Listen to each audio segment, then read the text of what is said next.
What's going on, everybody? John out here with you. I am beyond excited to bring this matchup to you. And you say, why is that? It's the Flames and the Red Wings. It's both of our favorite teams. I should be joined by Cooper Hopkins in some capacity. It's his Flames taking on my Red Wings for the first time this season. And because now they've been in opposite conferences, again, I feel old because I used to seeing the Detroit Red Wings in the West. Now they're in the East. These two teams only meet twice. So the Calgary Flames, they sit fifth in the Pacific. They're just outside of the wild card spot again because now it's the Minnesota Wild in the second spot, the Colorado Avalanche the third in the Central.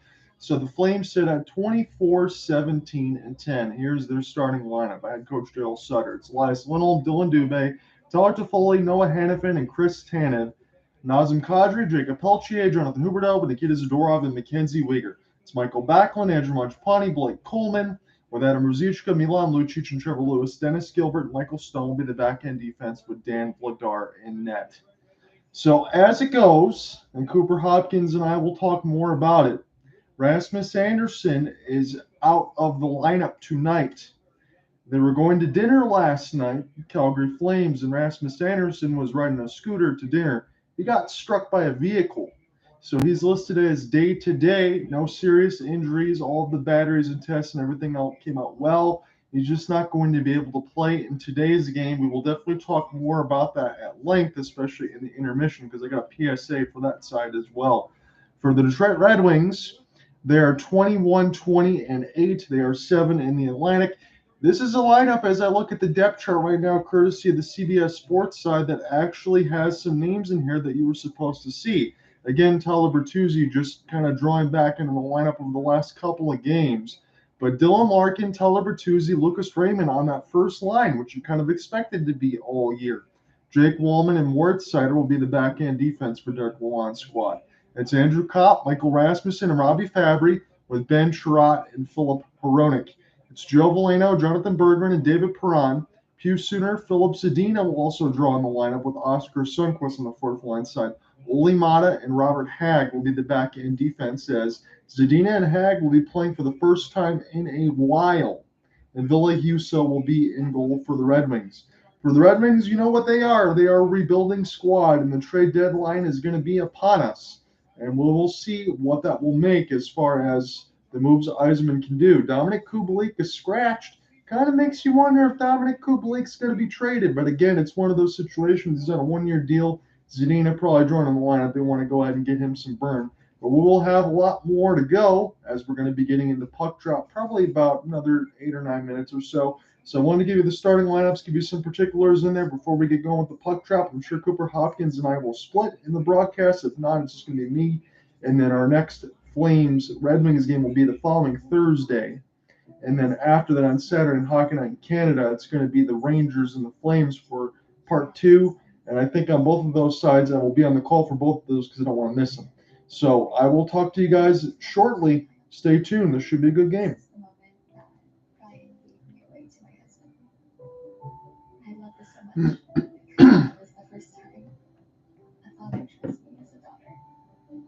Express your extraordinary love.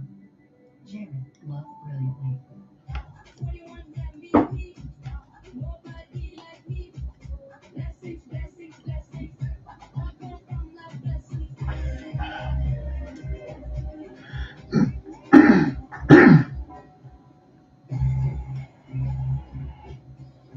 Gillette presents the Gillette Labs Exfoliating Bar. The bar that handles unseen dirt and debris that gets in the way of the blades for effortless shaving in one efficient stroke. All of the lifetime warranty. And if you want to keep the beard, use King C Gillette, a lineup of products designed to cleanse, soften, trim, and style for your best beard. Gillette, the best a man can get. More all-wheel drive, more electrified, the longest lasting vehicles. Toyota checks all the boxes, like the adventurous new Toyota RAV4, America's best-selling SUV, the right size family. Check. The latest technology at your fingertips. Check. Now get the 3.99 financing on a new RAV4 and get 2 years no-cost maintenance included. Check one out today. Toyota. Let's go places. As I was saying, New FanDuel customers get a Also, the one thing too, if we get fortunate enough tonight, it's not a heavy slate of games in the NHL, but a lot of them are 7 o'clock starts. In fact, all of them are. So let's go 1, 2, 3, 4, 5, 6. The only other game really at 8 o'clock is the Golden Knights and the Wild. So if I can't get any live look-ins at the same time, we will do that tonight as well. Again, it's the local feed for me with Valley Sports Detroit on that side, because that's how it is. When you're based in Detroit, Cooper Hopkins will have the Sportsnet feed for us if he comes in there to get some other looks. Again, the way this usually works is I'm a little bit ahead as far as the stream and everything else is concerned, but if he wants to go ahead and take some of the play-by-play as well, he can do that if he does join in or vice versa. So I'm anticipating that a little bit, or at least for next week's game, because that'll be at 9 Eastern. So that might be a better opportunity for him to get a little bit more of a game in there with me. But even if it's just for a period or two, I mean, hey, we had that matchup on Monday when it was the Rangers and the Flames. I mean, that was 2 periods they were able to join in and just take in everything that we saw. Honestly, that was the best regular season game of the year between the Rangers and the Flames. And you'd think this one between the Red Wings is going to be a little bit easier here for Calgary. But again, with no Rasmus Andersson, kind of wonder how that's going to go, as Detroit's still trying to work some of their other pieces back in the lineup, and even Tuller Bertuzzi per usual. But again, we got a couple more minutes before puck drop. He's probably 2 or 3 weeks ahead of what I was originally told he'd be out, and that's credit to him. So take advantage of it and go play. and Oscar Sundquist tonight. It's been 1,083 days since the Red Wings last scored versus Calgary. 3 weeks before COVID was a big thing. Our goaltenders are Rasmus Andersson, Sunday's Michigan 4 dealers, and they're 6'5". So Ken Danielson on the Valley Sports Detroit, it's been 1,083 days since the Red Wings scored a goal against the Calgary Flames. It's Dan Bedard, 11-4-4, 277 goals against, 904 save percentage against Ville Husso, 17-12-5, a 303 now for Ville Husso. So of late, he's not been that great. 900 save percentage, and the 3 shutouts all came early. So we'll see if Ville Husso can start to pick it up a little bit for the Red Wings as well, because they're going to need that. This should be a good contest for the Flames and a good opportunity for them to get a full 2 points here as the puck drop is underway. And this will go to Chris Tanev now. We're at LCA in Detroit, Michigan. And again, between Cooper Hopkins and myself, we're going to have a lot of things to talk about, because there were storylines just going in before this game. As a shot from Berggren gets put toward the left side of the glass. Calgary will try to get this out again. They're going to be going left to right in this first period. Detroit right to left there in the home Reds, as Joe Veleno had a half of a break. He was open in the middle of the slot, and that one got gloved off there by Vladar, hit off the right side of the pad. And now it's Blake Coleman toward the left side of the ice. He'll just flip this in, and Ville Husso will hold on to it. Welcome, Cooper. How are you doing, my friend? Doing well, John. Good to hear your voice once again. It's always a nice week when we get to do multiple sporting events. We've got a recap, I think, on our hands at some point, just to relive the excitement of that New York Rangers Calgary Flames game from the other evening. That was an incredible game, one of the best of the regular season. Would I surprise you if I said I'm still buzzing from that one on Monday? Oh, I mean, if we get a game tonight that's even half as good as that one, I mean, we're in for a fantastic game. There's the Flames with a shot right on. You keep going with the play-by-play, my friend. We will certainly get into it as this game continues. So Lindholm's shot goes just wide. There's a broken twig on the ice. Robbie Fabry, I believe, is the one that does not have a stick. There's another shot. This one gets sold by Husso toward the left side of the pad, as the Red Wings now are hemmed in there trying to get this one out. Michael Rasmussen toward the left side of the boards.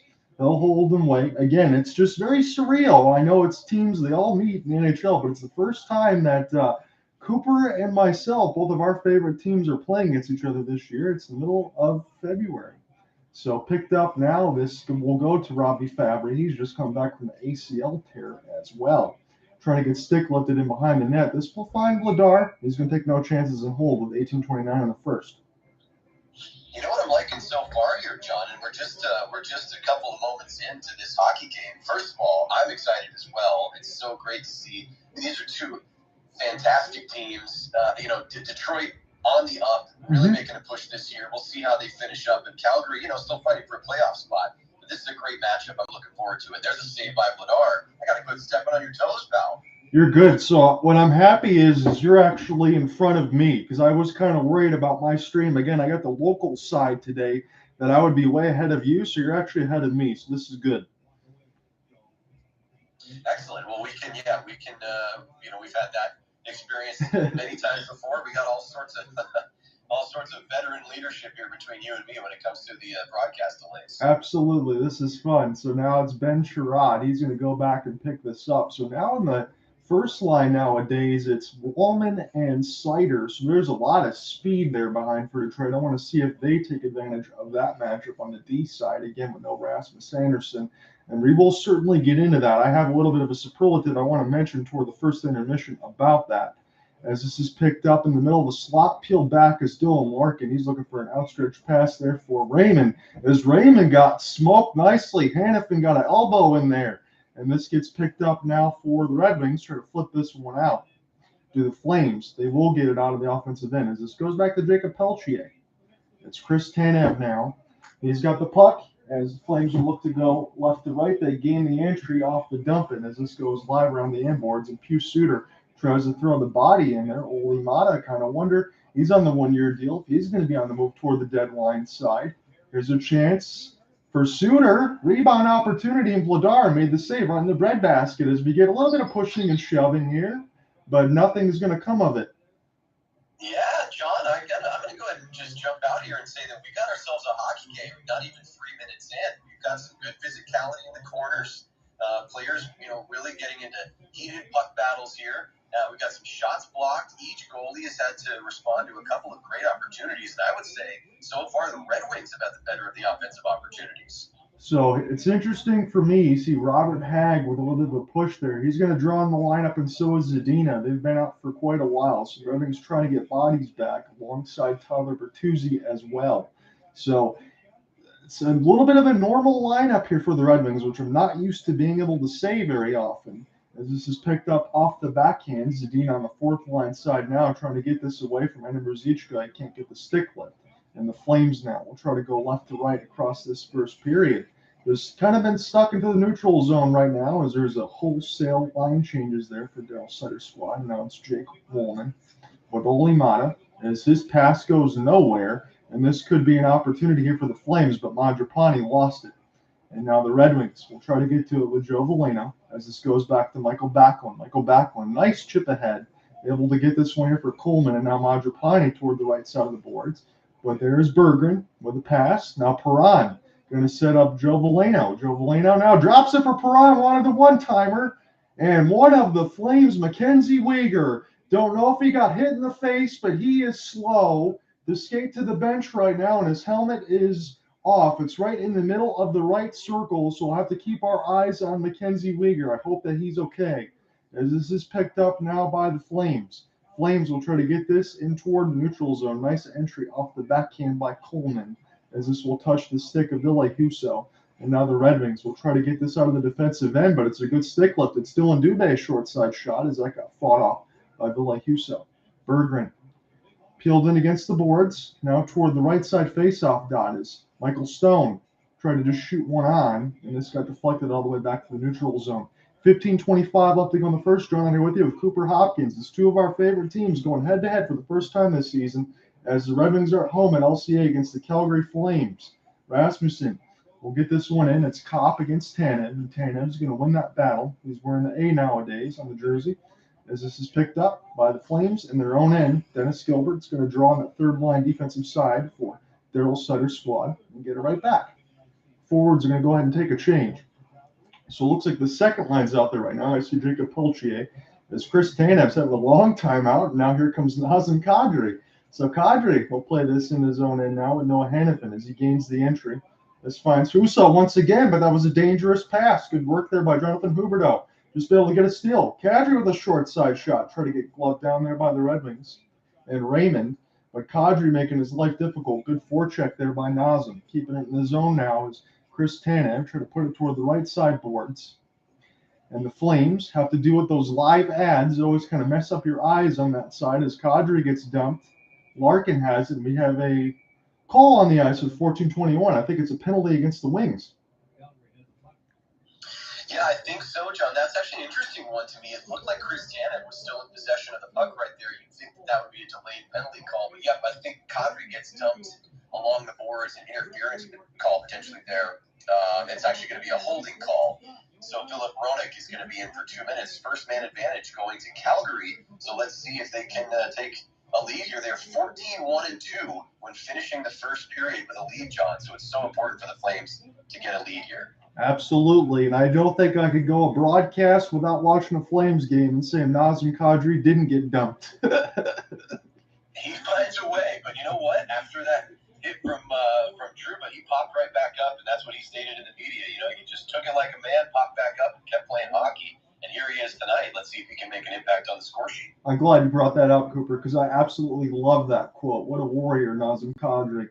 As the faceoff is actually won there by the Red Wings, and this will be pinballed off the left side of the glass, so it's a good clear for them. Again, Detroit's penalty kill can have some issues. We'll see if the Flames can counteract that stuff on their power play. It's the first one of the game right now. They got a minute 40 left to go and about 14 minutes left to go in this first offside entry here for the Flames.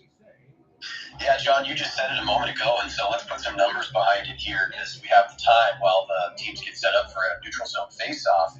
The Flames, on the power play, they're in the bottom third of the league, 19.4%. That's 24th. But on the PK side, they're 6th.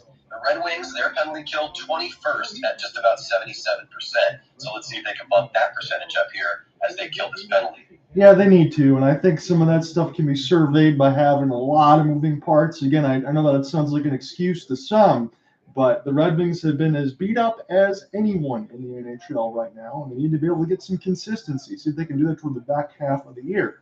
As this is picked up now by Peltier. Nice sauce pass for an open right wing. It was looking for a deflection there for the Flames, and they'll stay with it. It's Peltier. As of now, Hanifin will get this across. Huberdeau. Hanifin. Kadri fakes the slapper, gets it back. Hanifin. Kadri lets it go, and that was a nice block there by the Red Wings to try to cancel that out. What a nice play ahead. Andrew Copp might be all alone, shorthanded. It's a backhand stop by Vladar. That was a nice poke ahead by the Red Wings that left for an opportunity if Dan Vladar had to make the save. So this is picked up now by Mikael Backlund, and we'll see if the Flames can reset there. They surely don't want to give up short-handed chances on their power play. As Backlund will get this back here to Elias Lindholm, gain the entry toward the right side wing. That was a nice setup there, but nobody there. And picked up now by Dube. Toward the right side face-off dot, it's Toffoli. Now left side face-off dot. This will go back to Foley. Now Weegar. Weegar will get the pass across from Lindholm. Weegar again. Lindholm off the forehand. This gets blocked again by the Red Wings, and this will be cleared down the ice. So I would quantify that as a really good penalty kill for the Red Wings. They actually got a shorthanded chance with Andrew Copp on a semi-break. And now it's Mackenzie Weegar.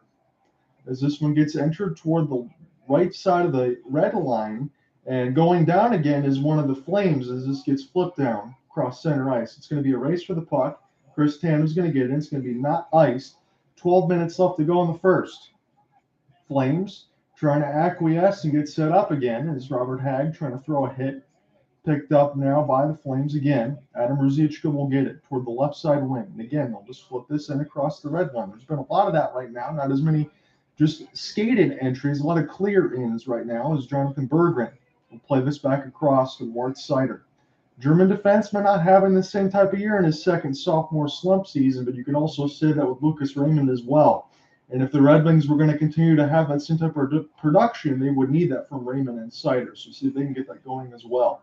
Berggren, as this is just battled in between the players' bench, Dylan Larkin couldn't get to it, and now Filip Hronek will leave this there for Chirot. That was an eventful back pass that could have been dangerous, and it's picked up now by Raymond. Now toward the left side of the red line, this gets flipped all the way down, and it was back on with Mangiapane. Mangiapane just trying to buy some time as Blake Coleman got hit hard by Ben Chirot toward the right side of the boards, but he popped right back up. This gets cleared back down by the Flames. And now cross passes. We haven't had much stoppages here. It's a race for the puck. Dylan Larkin trying to get the stick lift, but a good play by Dennis Gilbert to elude the speed that Dylan Larkin definitely has. This is a 2-on-3, and this will get passed off of one of the Red Wings. This will stay in the offensive end for the Flames as Dennis Gilbert trying to make a play. This will go back to the D side with Tyler Toffoli, actually. And now Tyler Bertuzzi will try to get to it. He gets stick lifted as well, though. This is a puck possession there for the Flames as Lindholm and Toffoli are working with it. Now Andrew Copp backhanded dangerously, but no Flame was there. Robbie Fabry just tries to poke a stick at it, and this will get picked up by the Flames in their own end as we're getting dangerously close to the halfway marker of the first. It's 4 shots to 4. It's been a quick game right now as this is picked up by the Flames toward the left side of the wall. Nazem Kadri got bumped off the puck, and now it's Copp. Copp will get this head for Fabry and another offside. It's at 10:02. Media timeout. Yeah, John, we're going to take a TV break here, and I'm seeing the replay of Andrew Copp's breakaway. I mean, it's probably unlikely to be a successful power play when the best offensive chance comes to the team that is killing the man advantage. And that certainly is the case as Detroit is. You know what? The word that keeps coming to mind, as you did a great job with some extended play-by-play time right there, the word that keeps coming to my mind just on the color side is opportunistic. Detroit has looked really opportunistic, taking chances to lay the body a little bit when it's there, but not overreaching, right? They're not being overly physical just for its own sake. And they're creating some really legitimate, and I will say, the 2 or 3 best scoring opportunities of this game so far as we're about 10 minutes in. Detroit looks really good. The Flames are up to the task. I think we're going to have a good game on our hands. I think so too. Again, we will talk more about some of the situations that were brought into this game toward the first intermission because I think I want to leave that some time for the Rasmus Andersson situation. But also during this broadcast, Cooper, I think part of our intermission, I want to ask you about a couple things that are outside of the NHL as far as the LBJ scoring record and a Super Bowl prediction from you. So we should have a little bit of everything just in case I don't get to talk to you before the big game on Sunday. It's true. Yeah, there's a lot going on in the sporting world this week alone. But, there's some things that I have on my list for you as well. Since I'm talking to a Michigander, we're going to talk about all things Michigan. And, one thing we haven't really chatted about, John, is we got, I think it's a race that's heating up, I would say, and getting a little bit closer. And that's the race for the Calder Trophy. I'm thinking about Matty Beniers and where he falls in your mind about trophies when this season is done. So we can get into that as well. I definitely hope that Matty Beniers is actually starting to play again for Seattle because when he took that hit in Vancouver, I forget who actually, they might have been Tyler Myers that got a piece of him, and he was out for a few games. So I hope Matty Beniers has been back and been able to play. Yeah, that's right. So we can jump into all that potentially during an intermission here, but I'm looking forward to more between the Flames and the Wings. First time this season, as we mentioned, we got a good one so far. Yeah, and our next rematch between these two teams will be the following Thursday, and then after that will be the rematch of the Rangers. I believe that one could be on CBC Hockey Night in Canada. As glove save there from Pelchier by Husso, and it stopped at 9:52. Yeah, John, we say this a lot, and especially for the Flames when Dan Vladar is in net. Vladar looks really confident early on, which is good to see. Markstrom got the start against the Rangers, and of course the Rangers in extremely exciting fashion took that win in overtime 5-4. But it's good to see Vladar and Husso as well. Credit where it's due. Both goalies look very confident at this point. Yeah, they do, as this one got iced. And again, for me on the other side, we've seen Dan Vladar, and I think he started to take the number 1 spot for what it's worth. Although, again, Cooper, you can correct me if I'm wrong. I think if the Flames want to get to where they're going, they're going to need to get Markstrom back on track, however. Yeah, this is obviously a crucial stretch here now that we're out of the All-Star break. Things really tighten up and the pressure mounts. Markstrom has not been the same goalie that he was last year when he really carried a lot of that play for the Flames. And now we're back underway with the Flames in the offensive zone. So nice face-off win there by Elias Lindholm as the shot gets tipped by Chris Tanev and now picked up by the Red Wings as they'll flip this one down, try to gain the offensive zone entry as Tyler Bertuzzi. Again, it's just good to see him back out there. Actually broke both of his hands this season, and now he's finally back out on the ice. I think this is just his 3rd game back ever since. So It's just been a roller coaster of injuries. And again, no Jacob Hronek because of the players' assistance program and all that. So you got to factor him in there as well. He'd be on the second line and be a lot of firepower for the Red Wings, but they just haven't had it. As this is picked up now by the Flames in their own end, as will go back between Gilbert and Stone will clear this all the way down the ice for another icing. 8:58. Yeah, John, I have a question for you right now as we have a quick break. I'm just curious what your thoughts are about the Flames and their defense. I mean, I don't expect anybody to have, a deep encyclopedic knowledge of Dennis Gilbert in his game, but with Rasmus Andersson out of the lineup, I think things change both defensively and offensively for Calgary. Absolutely, because again, we talk about Rasmus at length a lot of times. He's one of the best offensive defensemen, I would say, maybe in the league. Again, I know he's the best one right now in Calgary, so to have Dennis Gilbert able to get some time, I think it's good to get some experience.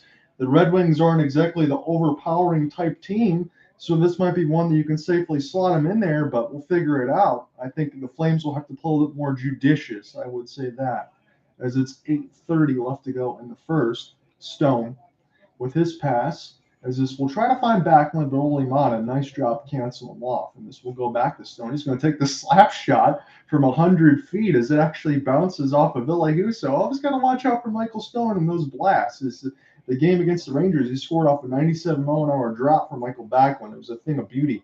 Picked up across the wing wheel logo, original 6 franchise for the Detroit Red Wings. As this is flipped in, and this one almost ate up Vladar, but there wasn't a Red Wing in sight. My goodness. And now this is picked up toward the right-left side, and now the Wings will intercept, put this all the way down to Vladar, see if he can make a little bit more of a conventional play. He does. Nice tick-toe pass there from Nazem Kadri. And this is played by Mackenzie Weegar. Again, it's another dump-in toward the red line side. You don't see a lot of individual skates at this point. I think both of these teams are just trying to get their feet wet right now.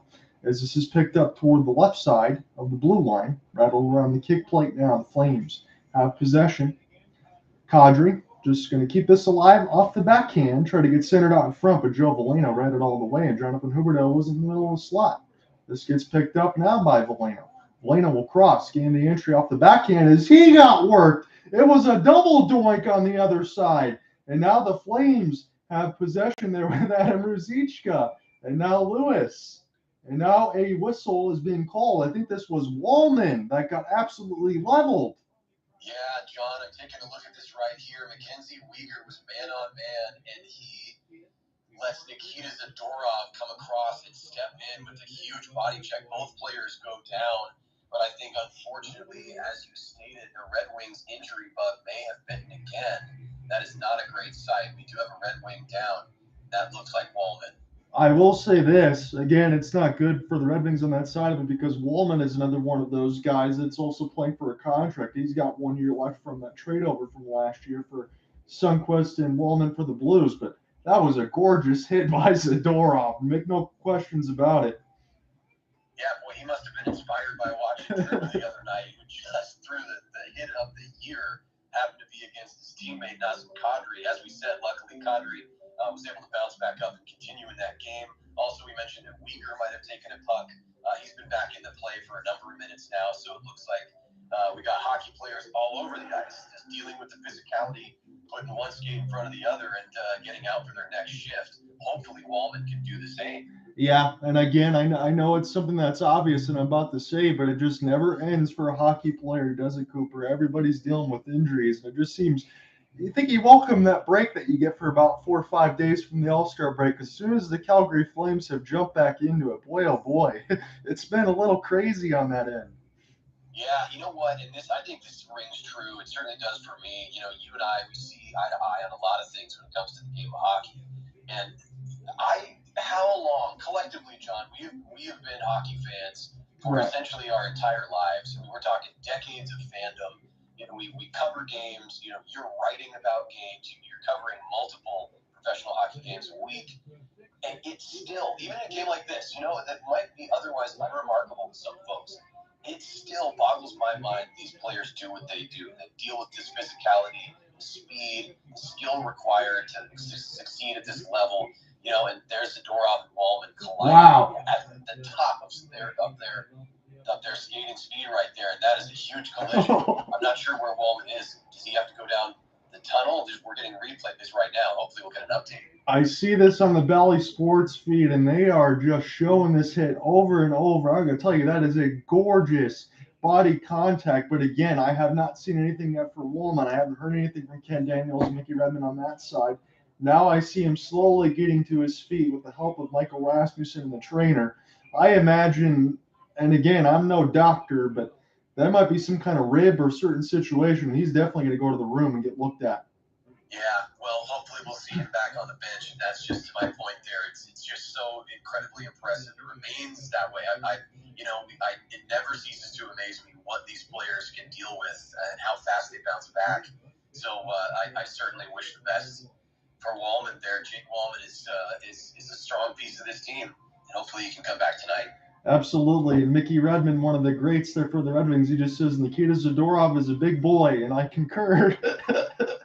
Definitely. That's true. As this gets picked up now by Elias Lindholm and Michael Rasmussen on the draw, and this gets won by Lindholm. Weegar going to be able to skate right in and shoot off the short side, and that gets solved by Ville Husso. And now Rasmussen will try to chip this one back down as Nikita Zadorov is back in business now. He's back in his defensive end with Tyler Toffoli. We tried to pass this across to one of the open Flames with the left wing, and that got blocked, and Zadorov will go all the way back in his own end and collect. It's 7 shots to 4 in favor of the Flames, and we are scoreless. 6:40 left to go in the first. Going on here with the play-by-play drawn by Cooper Hopkins. It's both of our favorite teams in between the Flames and the Red Wings doing battle for the first time this year. As Chirot will pick it up. The refs had to jump out of the way quite a few times already in this broadcast. I've seen that 3 times. As it's Berggren will flip it down, and Derek LaLonde's squad will take some changes. As Vladar will leave it back to the defense now and see if the Flames can get something going. This game has been very tight, that's for sure. Can definitely say that. As Coleman can flip this across the red line now. See who gets this puck, as Hag took a big body contact toward the left side of the dot. And now this will find Tyler Bertuzzi. It's Larkin, Maata, and Bertuzzi right now leading the rush. Maata's pass for Bertuzzi, trying to drop it for Larkin. And Larkin got taken down. Here we go the other way here for the Flames. It's Mikael Backlund, but he needs some help. He was able to gain the offensive end, and the Flames will get this one down as one of the other ones has to get back on side, so they'll just dump it in. And this will get picked up by the Red Wings. Take their time in behind the net right now, as this is a chance for Ben Chirot. Again, he's a newly minted man for Detroit come off the deadline, and I've always been a little bit weary of that to see where he would fit, as Joe Veleno got a prime opportunity again. That was off the cross pass, and that was stopped by Vladar. So he's had a couple chances. Andrew Copp as well. So we'll see if this continues with 5:15 left to go in the first. Veleno and Chirot. Chirot's outstretched pass. This gets sticked out of the air, and this will get picked up here by Berggren. Flip down. Curious to me is Dominik Kubalik is a healthy scratch, but again, they're probably trying to work in Filip Zadina. But that is a piece of firepower that the Red Wings have depended on. They're not using tonight. As Trevor Lewis will flip it down. Oli Maata, and now Nazem Kadri as he got sticked back to Mackenzie Weegar. Flames try to gain the entry, but this gets intercepted into the neutral zone off the back pass and a reach for Oscar Sundqvist, all 6'5" of them. As Zadina tries to pry the puck loose, this will find Adam Ruzicka, and Pius Suter just kind of throws it toward the middle of the crease, but this gets collected now by Mackenzie Weegar. Stretch pass, Trevor Lewis. This bounced off his skate, turnaround attempt for Ruzicka, and that got blocked by the host of the Red Wings. And this will get picked up by the Flames in their own end. It's Chris Tanev. He's trying to buy some time, and I think somebody might have stepped off sides at 4:22.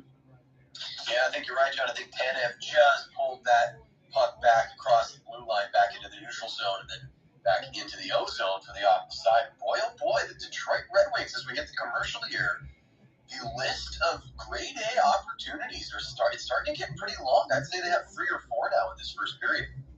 It's all about finishing, Cooper Hopkins, and that's kind of been a problem for the Red Wings in this story of the season.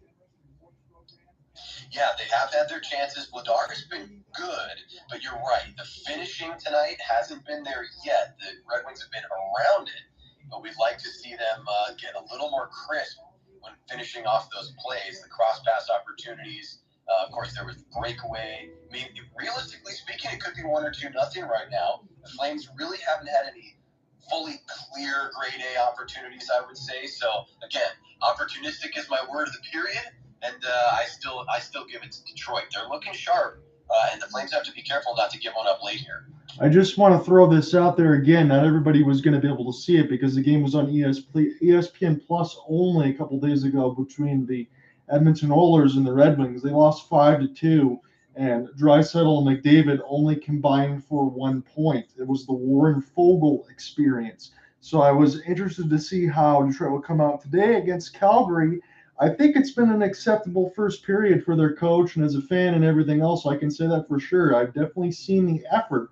But now it's about putting the next part of it together, as we said. Cooper, if you want to, at least in the second period or wherever else, if you're able to flip the call with me, you're more than welcome to do so.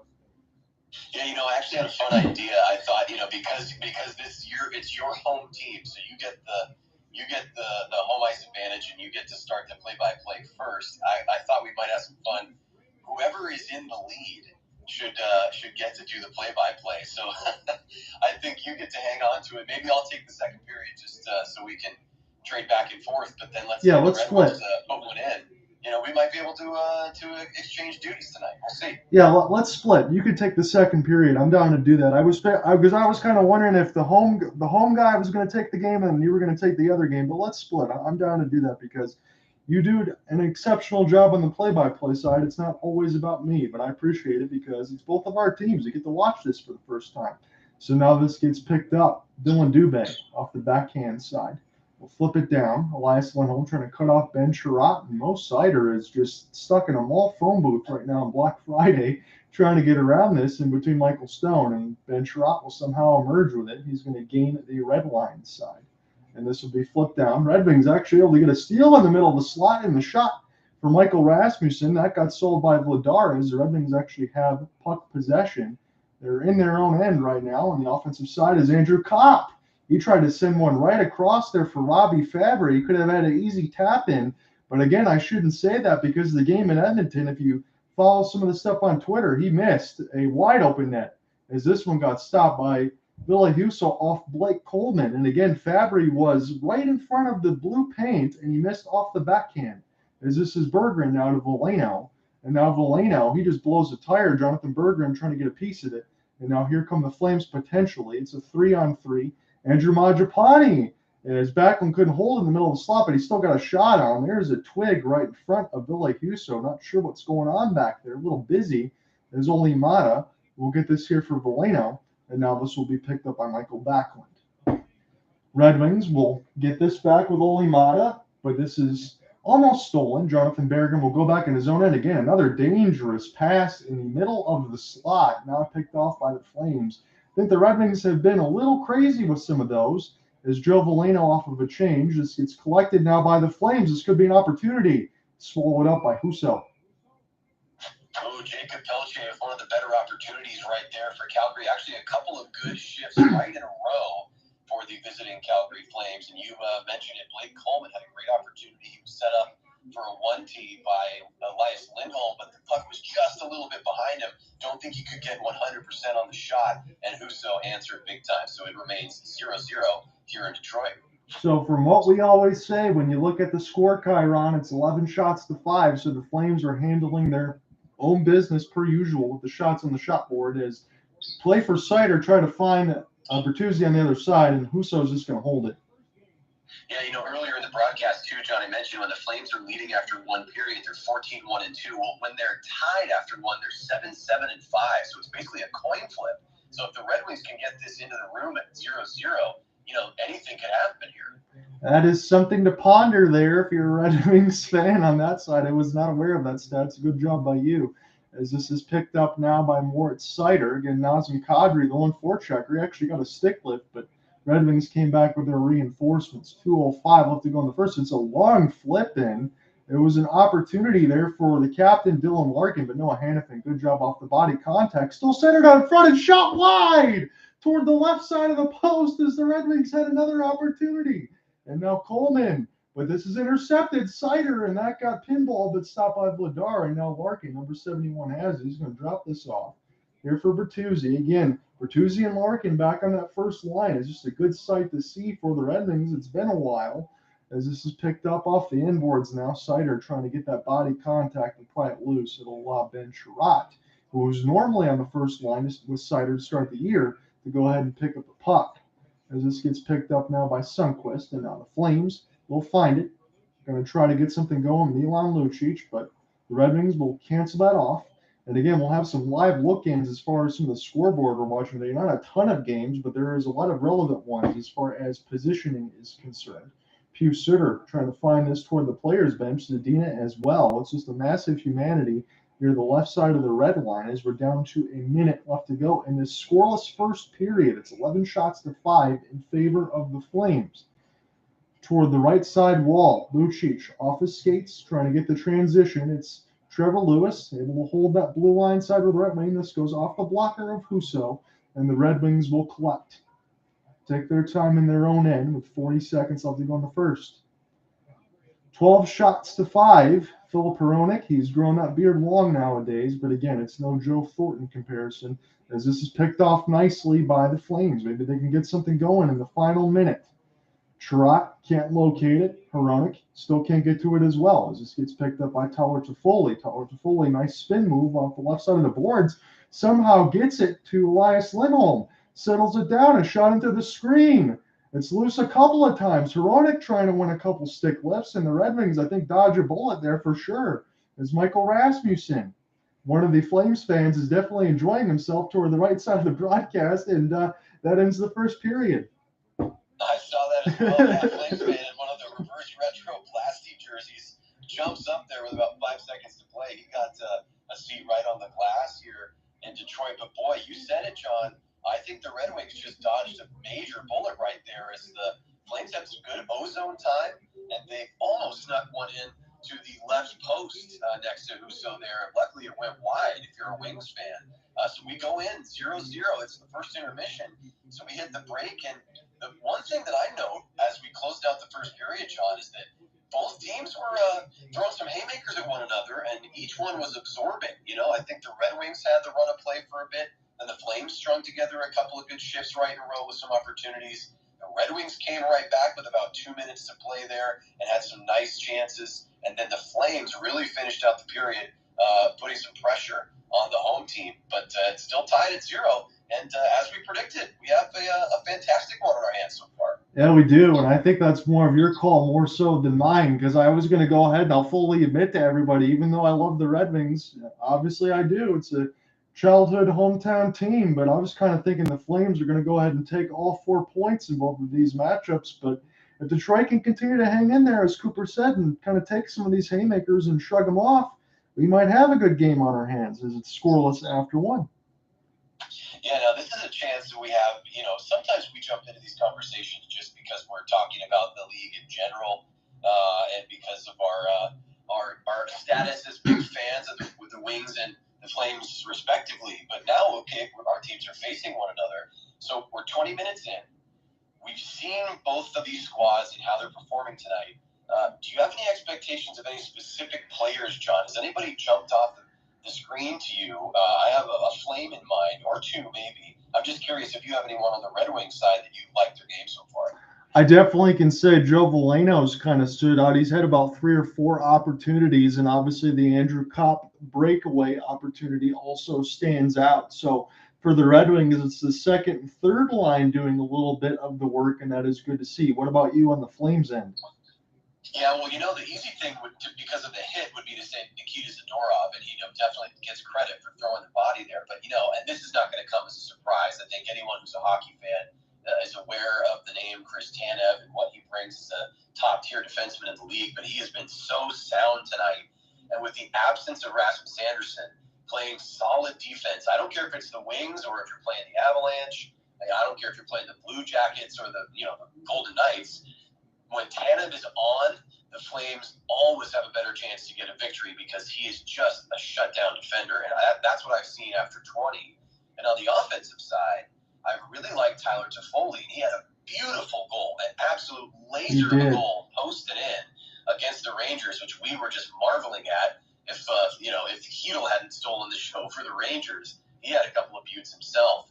But Toffoli showed his scoring touch as a shooter, and tonight he's doing some of the extra work that I like to see, John, along the boards, along the glass, keeping puck possession, holding the ozone for his team and setting up teammates.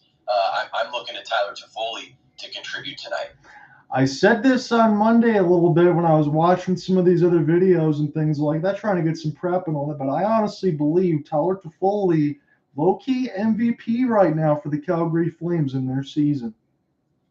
Yeah, especially through the I would say the second third of the first. I know I'm doing en masse here, but he really pushed into, I think, a different tier. Started the season a little bit slowly. You could say that about a lot of the Calgary Flames, but I'm basically just agreeing with you with some specific thoughts in mind about how he's contributed more and more lately. And, of course, the Flames need goal scorers. They need solid passers. Of course, we could have discussions about maybe too many passes and too many passers on the Flames. But when it comes to Tyler Toffoli, he seems really confident in his game, and I like what he's doing, not only for himself as an individual goal scorer, but setting up teammates as well and working hard. So 73 in white. We're going to keep an eye on him, absolutely. So I know we have our first intermission just underway, and again, this is going to be a curious transition on my part, but again, I think we have to talk about this, Cooper Hopkins, of what happened with Rasmus Andersson just last night. I woke up early this morning, and my jaw fell to the floor. I was like, what's going on? It said Rasmus Andersson, he was on a scooter, and he got struck by a vehicle going to dinner out with the team. Yeah, I will say, as a Flames fan, when I just happened to be opening my sports app during the day here, and certainly didn't expect to see any notable Flames news, and there he was front and center, and before I even finished the headline, I had my heart started to sink because I thought something far more dark and difficult had happened.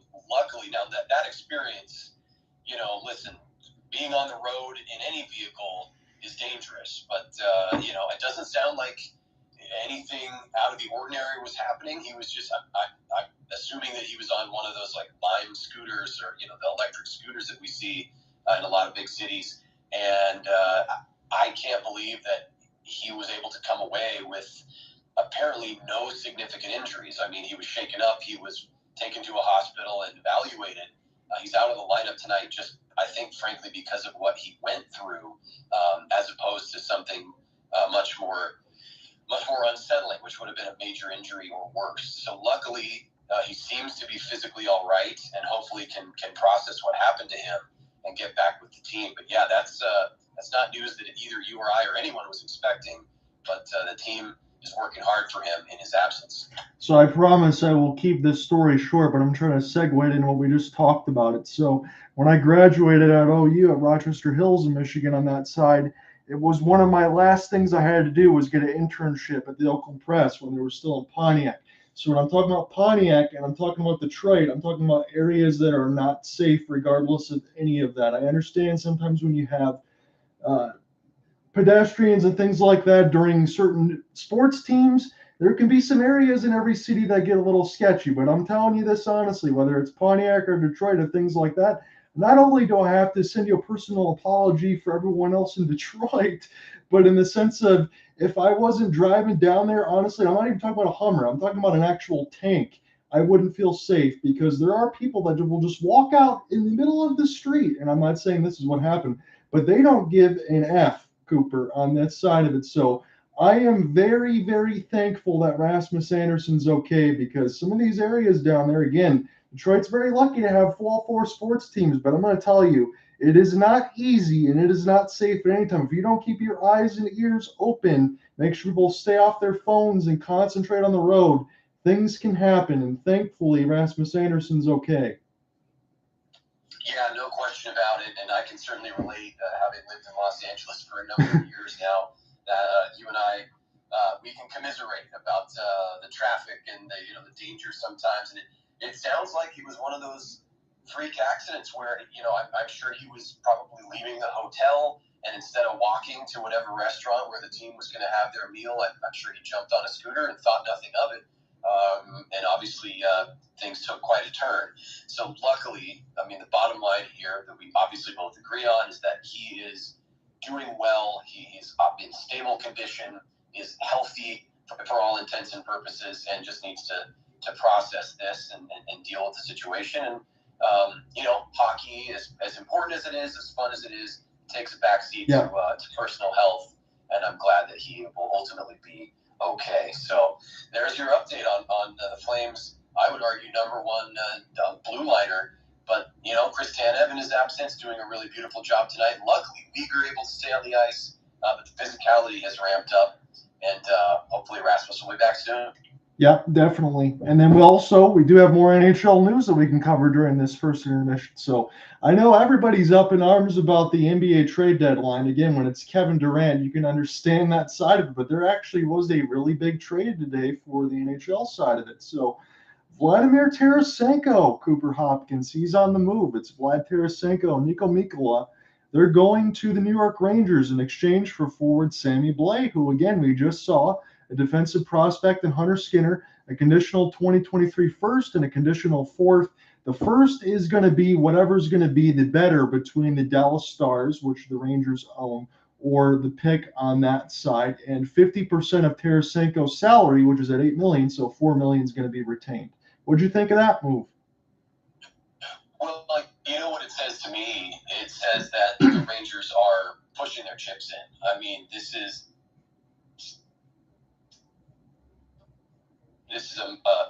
one of the most notable names, major markets. He's going to make, I believe, an immediate impact. I think he's going to step right in, be reinvigorated by the way the Rangers are playing right now. And, just coming out of the break here, a fantastic victory in one of the most exciting games of the year against the Flames. And then they take a victory against the Vancouver Canucks in what was a close game, but ultimately they get the W. And I think Tarasenko might push them into a situation where they're going to be able to make even more noise than they have last year, for example, right, John, which we've referenced many times when the Lightning turned things around on a dime. Looked like New York was going to take that Stanley Cup playoff series after their Game 1 performance where they dominated Tampa Bay.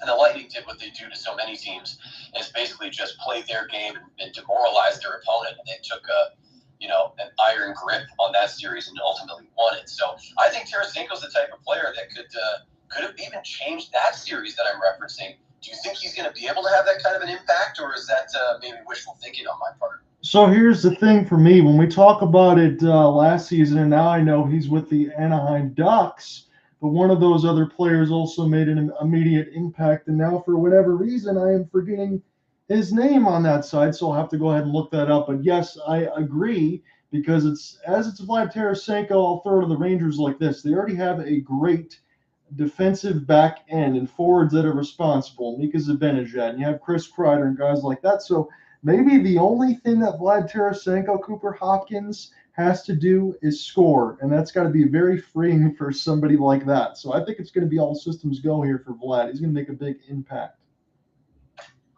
Yeah, I think so as well, and it's impressive to see New York. This is something, since we're covering the Flames, this is something Brad Treliving has mentioned, the general manager of the Flames. He wants to see that extra level. He wants to see that push from Calgary that's going to indicate to him, as a general manager, okay, this is the time to flip the switch. My current roster is giving extra. They're going 110%. They're pushing for the victory. Not that they haven't been, but they're giving a little bit more because they want the playoffs that badly. Yeah. So as a GM, Treliving is saying, it's time for me to support those efforts. Now, the Flames looked great against New York a couple of nights ago. I think tonight is going to be very telling as well as to whether or not the Flames are going to stand pat, be buyers. I don't think they'll be sellers. But that's going to be a fork in the road. And the reason why I bring that up is the Rangers, well, they knew exactly which direction they wanted to go when they hit that fork in the road. They saw what they needed to see, and they made a big move when they had the chance to do it. And I think it's going to pay off. And this is the name I was referencing. I want to make sure I look it up. How could I forget the rifle, Frank Vatrano? I think Vlad Tarasenko could have the same type of particulars where all he has to do is score. And again, you're correct, Cooper, in the sense of that's exactly what New York knew that they wanted to do. Hey, we don't know what the asking price is going to be for Patrick Kane, but we know what Vlad Tarasenko is. He's been a professional goal scorer every time he's been with the St. Louis Blues. Some injuries aside, and Kane's dealing with some of that stuff as well. But I really like the move. again, I don't think it's all that much to give up just because when you have a team as good as the Rangers are, and you can make this argument in any kind of sports, when you're always going to be in and toward the back end of the season, whether it's the NBA Finals, the Stanley Cup Finals, the World Series, you're not going to get a great pick anyway. So you might as well turn that into a known asset that you can have right now that can help you win the cup. Yeah, and to be honest, just seeing Tarasenko in a Rangers jersey, it's completely unfounded. It's completely my opinion. But that's part of the reason we're here. We're here to have some fun and just share what our thoughts are.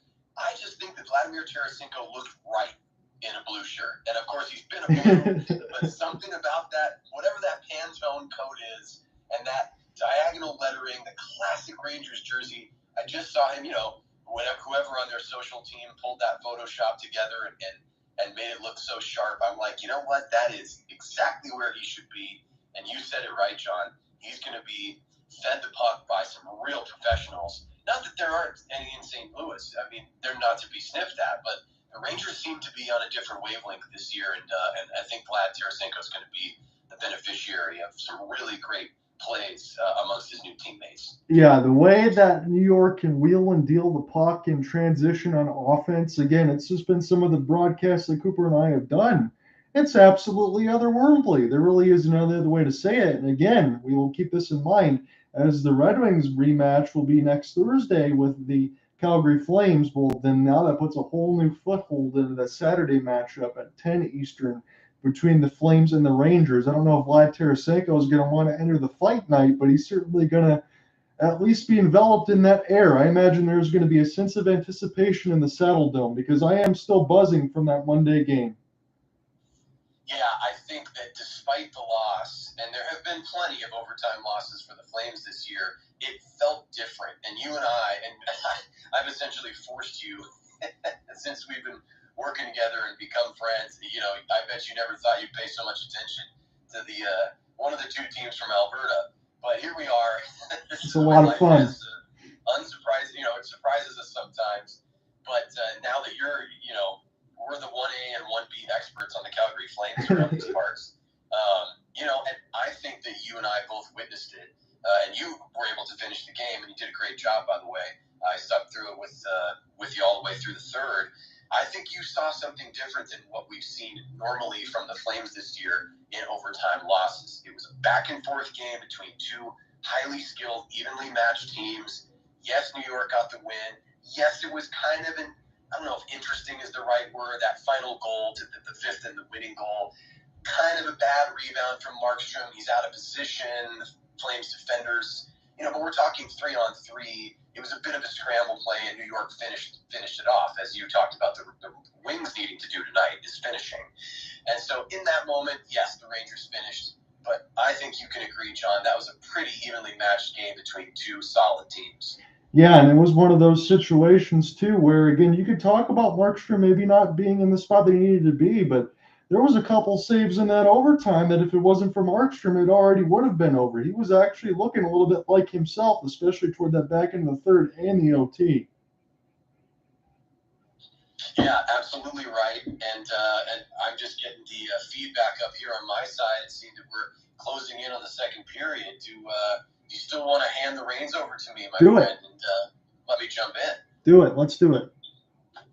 Okay, yeah, I'm ready for this one. I'm excited to see who strikes first because, like we said, I mean, the thing that still is at the front of my mind, the end of that first period was just like the whole game between the Rangers and the Flames. This game between the Wings and the Flames has been back and forth, and I still give a slight nod to Detroit. They looked good and have had some chances. And my word for I don't know. I have a theme for the game, is picking a word for each period, but finishing. Right, the Red Wings had the better of the chances. They just didn't finish in the first. And again, if this game went completely south, Cooper could blame me because we know the Avalanche and the Lightning are playing. So I'm keeping an eye on that one as it's 1-0 Tampa at the end of one. So there's been a couple good games here. Also with the Kraken and the Devils, they're just getting underway in the second. So there is not a lot of Red Wings fans in attendance right now. So I would wonder if how many Calgary fans traveled. You probably put them on both sides of the building right now. You could have potentially half and half. Yeah, there are definitely some empty spots there in the arena tonight. It makes makes me a little bit wistful, John. Makes me wish that we were both in attendance for a game like this. But we will certainly find a way soon. We'll be in person and get to take in a hockey game in the near future, no doubt. So we are back here at Little Caesars Arena. It's a 0-0 hockey game. The Calgary Flames are visiting. They're in Michigan tonight, and the Red Wings are hosting their rival from Alberta. So the Flames win the opening draw here to start this second period, but the Red Wings are going to come the other way. They're in their classic red and white jerseys, moving left to right. The Flames in their white, red, and yellow away jerseys, moving right to left. So the Flames take over possession here as we're just about 25 seconds in, but the puck gets sent back to the right of Dan Vladar, who's in net. And the Red Wings do a nice job in the forecheck right there, going to pick up the puck, and they're holding, and there's a pass that's sent to no one in the right corner. Chasing down right there is number 57, David Perron. So he's doing a good job on the puck battle right there up against Noah Hannafin, defenseman for the Flames, and Mikael Backlund. He and his line, the Swedish offensive player for the Flames, had a great game against the Rangers a couple nights ago. So Chris Tanev and that lettuce coming out from under his helmet. He gets a nice back pass right there that's eventually fluttered forward to a waiting Flame. The Flames have a partial breakaway, but that puck squirts past Jonathan Huberdeau, and boy, the hockey gods just won't let their grip loose on Jonathan Huberdeau. John, he is having a tough time of it with the Calgary Flames, and it continues right there. He basically was cherry-picking at the far blue line near the players' benches, had a breakaway, and couldn't make anything of it. Man, it just makes me feel my heart in my throat anytime I see somebody like that with a breakaway opportunity. And just be a little bit more judicious with what you want to do, because Jonathan Huberdeau is so skilled. We talk about it all the time. When is it going to click for him?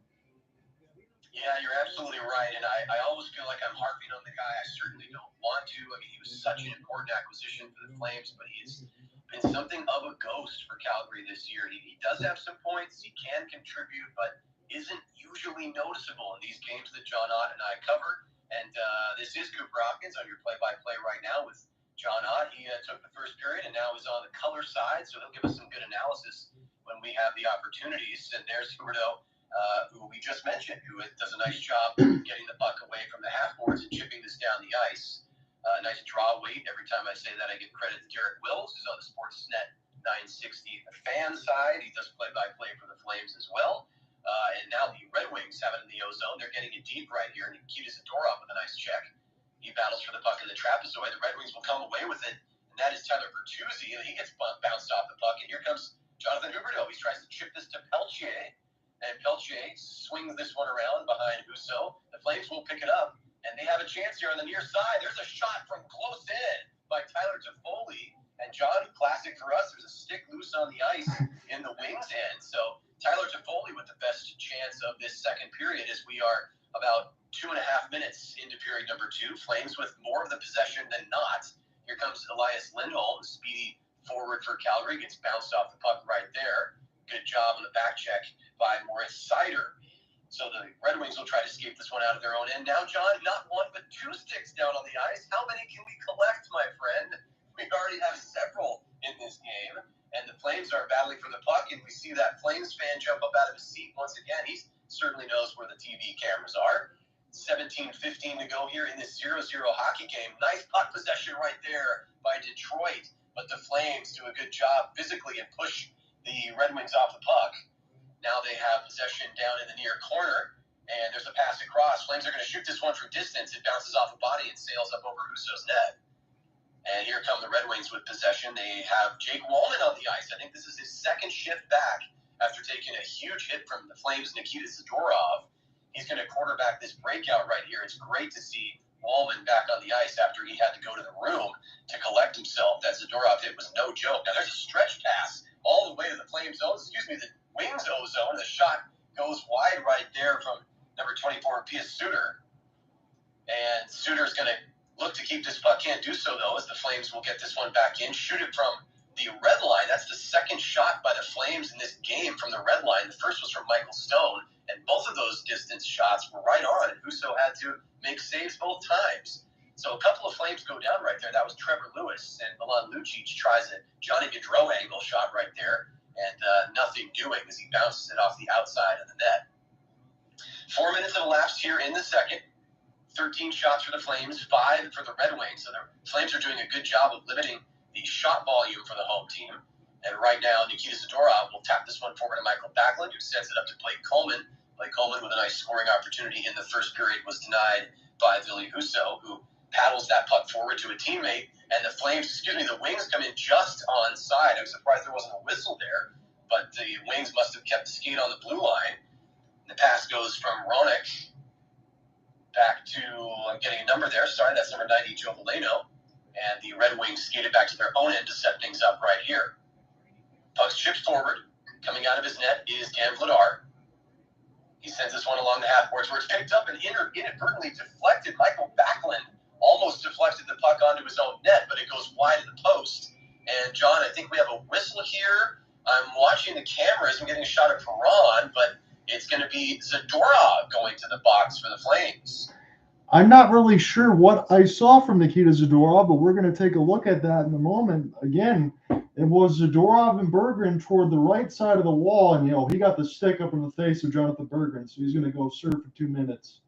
Yes, he did. I think I see a cut on the lip of Berggren right there. We are going to get a double minor, John. It's 4 minutes for high sticking. Zadorov shaking his head in the box, which you can't argue with the blood on the upper lip of Berggren. Jonathan Berggren right there. He gets finished along the glass, and Zadorov got the shaft of his stick up to the mouth of Berggren. He has to wipe the blood away. We're seeing that on our feed right now. He's getting some attention from the trainer. I guess when you're as tall as Nikita Zadorov, you got to be extra cautious about where you put that stick. Yeah, if it were somebody as tall as him, and I think he's 6'5" or 6", I mean, if it were his height, that would be up around someone's collarbone. But Berggren doesn't have that kind of height, so he caught one right in the kisser. And now the Red Wings have their first power play of the night. They're set up nicely in the ozone. There's a shot from the right circle. Rebound comes way out. 3 minutes and 30 seconds left to go in this power play. The Flames have the puck bouncing in the blue paint. And Dan Vladar makes a huge save. That one was shot right on from about 5 feet by Dylan Larkin. Oh. Could have easily been the MVP of the All-Star game. He just misses a golden opportunity to put one in. Dillon, my friend, how do you not finish that one, buddy? John, it's the word of the period, and unfortunately it continues for the Red Wings, who truly have had the better and cleaner chances. They couldn't finish off that shot from right outside the crease. Yeah. But they do win the face-off here. Sorry to step on your toes, my friend. I think I might be a second or so ahead of you. And there's a nice wrister right there by Perron. That one bounces off the body and goes wide to Vladar's right. So the Flames battling for the puck along the far wall. It's going to be held in by the Red Wings. Chipped down to the far corner. There's a back pass to no one right there. That was intended for Lucas Raymond, but the puck will head back to the right point. Hold there by Seider. Seider sends it back to the circle. Now in front. Back pass. There's a shot. And how did that not go in, John? Did Dan Vladar get a piece of that? Somehow we're still tied at 0. That was set up for David Perron right in the office on the other side, and Dan Vladar makes a huge save. That is an uncanny and incredible save. Dan Vladar slides left to right, a yawning cage that is denied on the shot. His blocker gets to that one. That was an absolutely fantastic save, but there's still 3 minutes to go here in this double minor to Nikita Zadorov. So the Flames actually win a defensive zone draw right there opportunistically, and they will be able to chip this one out. Now chasing down one-on-one is Elias Lindholm. He's got some speed, doing a good job on the forecheck. He's working by himself right now, but now the Red Wings are going to send in some reinforcements, but the puck is right out front. Blake Coleman with a backhanded shot goes wide, so Ville Husso can take a deep breath and settle back into his crease. So that is the 14th shot for the Flames. That was not on net, so that won't count as a shot officially. But the Red Wings now have almost doubled their shot total. They're up to 9. So it's Chris Tanev on the ice. He's got the A on his jersey and the puck on his stick, and he will back up this one all the way back down toward Husso. 2 minutes, 15 seconds to go here on Detroit's power play. The Flames are 0 for 1 on their power play, and so far the Red Wings are 0 for 1 on this. But they have an opportunity. Well, 5 seconds are going to elapse here. The first half of this double minor has now expired. So 2 minutes to go, and there's the shot. Rebound wide. Oh, my goodness. Dan Vladar kicks out the right pad, makes a huge save. The cage was wide open yet again, and the Red Wings miss it. And now, John, play has stopped. Do we have a penalty against Detroit? I think we might. I'm going to go ahead and listen to Mickey Redmond here on this side. Yeah, Robbie Fabry, I think, might be the guilty party. I think the Red Wings are definitely looking around there to see.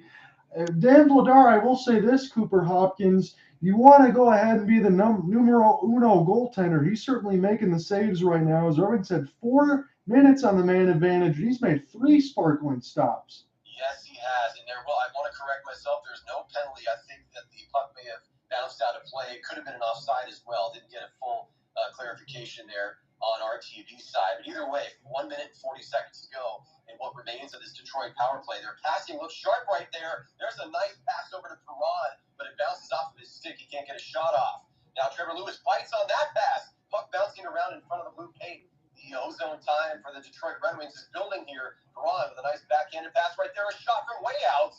That one is taken away by I almost said Markstrom. He was in the other night against the Rangers. That's Dan Vladar making another save. He's had to make several tonight. There's a cross pass attempt. The puck bounces toward Dan Vladar. He tried to glove it, but it bounced away from his trapper. It lands on the stick of one of the Flames defensemen. And with 1 minute to go in this man advantage for the home team, the Flames are still keeping this game tied 0-0, despite Detroit's best efforts. And there have been some excellent efforts, to be sure. So the entry right there is fairly clean for Detroit. They'll hold the puck in the far corner. Now it's held near the trapezoid. Jacob Pelche out on defense, and this one is off Mikael Backlund's stick. I thought that was headed for the net, but it bounced up over the crossbar. Detroit doing a great job of holding offensive zone possession here on this power play as the pass goes through and all the way past Dan Vladar from left to right. Pass taken right there by Dylan Larkin. Larkin looks for the centering opportunity, but that comes to no fruition as Jacob Pelche doing a nice job with the stick. 11:30 to go here in the period, 15 seconds to go in the power play. Flames 0, Red Wings 0. Detroit doing a nice job dancing with the puck right there. The power play will expire in 6 seconds, but here's an opportunity as Detroit walks in and the puck bounces off a Flame stick. 1 second, now 0. We are back at full strength with 11 minutes and 10 seconds to go. Nikita Zadorov back out on the ice and immediately defending as the Flames can't clear their own zone. Until now, finally, Zadorov, the big defenseman for Calgary, lets this one fly from the center red line. And the Flames will have to change and chase as here comes Detroit one more time. So the Red Wings tilting things in their favor here at home at Little Caesars Arena.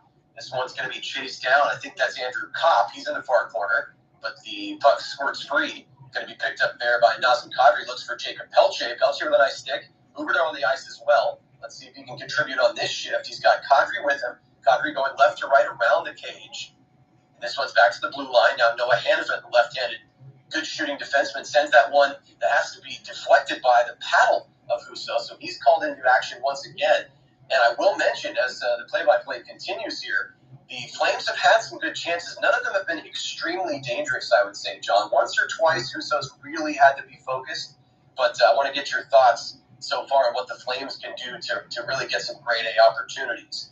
So 10 minutes to go in this second period. We're officially halfway through, at least in regulation, this contest between the Calgary Flames and the Detroit Red Wings. Right now, the Flames have the puck. It's Mikael Backlund. He loses possession momentarily, though. It's held near the Red Wings bench. Puck kind of bouncing between players near the Flames blue line. And this one's almost turned over. Pelche with a nice stick right there. Now Backlund having a back check, and a great shot goes wide. Vladar had to be aware on that one, but that won't be an official shot right on as it sailed just past the post. 15 shots for the Flames, 11 for the Red Wings. Cooper Hopkins here on this period's play-by-play with John Ott. We've got a true Michigander here on the broadcast, so listen closely when he... Oh, my gosh, John, I have to interrupt myself. There's another stick on the ice, and Jar collects the puck in his own trap and takes it back toward his crease and covers up for a break. And now, of all people, Andrew Mangiapane getting mixed up with Jake Wallman, but he'll get separated. Those two, I should say, will get separated by the Zebras, and we're going to hit a media break here, John. So a lot of action over the past several minutes and plenty to talk about. I'm surprised this game is still 0-0. I'm going to go ahead and say it right now. I know it's stealing, but I'm going to go ahead and say that the star of the game is Dan Vladar. What a superhuman effort on the double-minor from Nikita Zadorov. He at least made 4 stops. Maybe you could argue 2 of them could have went in the net right now, as he's keeping Calgary level at nothing. Yeah, I mean, there were not one but two clear opportunities where at least half of the cage was open. And he makes a beautiful blocker save, and then through traffic, just about 20 seconds later, has to flick out the right pad and kicks away another golden opportunity for Detroit. It could easily, because it was a double minor, I can say this officially, it could have easily been 2-0 here as we are in this break, but it's still tied at 0-0. And the Flames, like I said, give me your thoughts on this. They've had a couple of decent opportunities on the offensive side, but nothing that they've really built to be very dangerous. Do you agree, or do you think that you've seen more from them than I have? No, I agree with you because we got to look at the Monday contest from the last one that was played. I mean, Calgary, they were making some no-look backhanded passes, quick transitions in the neutral zone. Obviously, not a lot of dump-ins. It was a lot of easy puck possessions into the zone. Nice creative plays. I'm seeing Calgary, and I'm just going to be honest with, I'll call it as I see it with Detroit, kind of playing down to the level of the competition. Detroit looks hungrier, like they want to try to get this one right now, and Calgary has a lot to play for, so they need to pick it up here. Yeah, and John, this does remind me of a contest that we covered, which was Johnny Gaudreau's return to the Sure. South Dome, where the Blue Jackets, let's be honest with ourselves and our listeners, they're not a good team. They have a couple of good players, but collectively not really a solid outfit this year. But that was a very close game between the Flames and the Blue Jackets, and ultimately Calgary won. We'll see if that ends up being the outcome tonight. But this is an evenly matched game, and the Red Wings deserve a ton of credit. So we are back underway with just over 9 minutes to play here. The Flames won a defensive zone draw, but couldn't get the puck out of their own end as Mackenzie Weegar tries to chop this one forward, but it's left near the left point. Holding right there are the Red Wings in the far corner. Nikita Zadorov does a good job to up the physicality right there and separate his man from the puck. Now about 5 players, 3 or 2, let's see, that was 3 for the Red Wings, 2 for the Flames, and the outmanned Calgary Flames were able to come away with the puck and knock it down the ice. But here come, I feel like I've said this quite a few times over the past few minutes, here come the Red Wings the other way. Unfortunately for Wings fans, they won't hold possession. Adam Ruzicka is in the lineup tonight. He bounces this one toward Husso, does a nice job chasing down his own dump in. And the Flames will collect this one from the right point. This one's fluttered forward. I thought it was in, John, but it actually bounced off the outside of Husso's net to his left. So again, we remain tied at zilch. 8 minutes, 12 seconds to go here in the second. The shot board is starting to even up. It's 16 for Calgary, 11 for the home team. So right now the Wings have possession in the far corner, but the puck is loose. And this one's fluttered, I believe, up and out of play. So we will get a stoppage with just under 8 to go. Yes, we will. It was only Maata that flipped that one just over in the players' bench, so no penalty. And do we have another commercial break? Yes, we do. 7:58. We're still scoreless. Yeah, one player that we mentioned in the first period, or I think in the intermission, for me, it was Tyler Toffoli, and he was very noticeable for me in the first. I haven't really seen much from him here in the second, so I want to keep an eye on number 73 in white, see if he can bring back his bring his level of play back up. I'm seeing more from Andrew Mangiapane, which is nice. He's a goal scorer the Flames rely on. One player for the Flames I haven't really seen much from tonight is Dillon Dube. I was expecting to see more from him, but he's been pretty quiet. It might be one of those situations, too. I talk about level of competition and this and that, but it was a long 4-minute minor here. We'll see if the Flames can get their feet underneath them. Let's get back to rolling out normal lines and closing out this second period with a goal in front. I think they can get to it. Yeah, I agree. And, one other thing just generally is this has felt like such a fast-moving game. I mean, of course, we've had some stoppages. We're in the midst of one right now. And a couple of penalties, just one first side. Yes. But really, things have gone back and forth, and there's been a ton of skating. The clean zone entries have been tough to come by. That's a credit to both teams in their defense in the neutral zone. A lot of times, as you pointed out, John, when you were handling the play-by-play duties in the first, these teams have relied on dump and chase. We'll see if that continues as the game goes on. Yeah, I would have to imagine, again, from what I saw from Calgary on Monday night, I'm not going to say they look like a completely different team, but that stroke and air of confidence that's got to breathe some brevity into Flames fans. Understand that. Now I have some quotes on the other side for Bally Sports Detroit on Darryl Sutter, flat out just saying, don't underestimate the Red Wings and don't underestimate teams in this league, and go ahead and pick up these 2 points. Pretty much the verbatim on my side, and he's absolutely correct. Yeah, if there's one thing that Darryl Sutter is good at, it's respecting his opponent. Say what you will about his strategies and his line, his line combinations. He always gives credit to his opponents. And right now, the Flames are they're living what he was just talking about. They're having to respect the Red Wings because the Red Wings are demanding it. That with their play, they looked good tonight, and we're still tied at 0 with 7:40 to go, and the action resumes here at Little Caesars Arena. Red Wings will chip this one out of their own end, trying to get that one past Chris Tanev, but he does a good job to block it with a shin pad and send the puck the other way. Chasing down that puck is a man who I said I hadn't seen this period. Guess what? It's Dillon Dube. He throws a little bit of a body check right there behind Huberdeau. Now Huberdeau tries to flick one toward Huberdeau, but couldn't get this one off the blade of his stick. Now Huberdeau has it one more time near the penalty boxes. Kadri waits right there, but the puck will squirt past him as Peltier tries to chase down. He's unable to do so.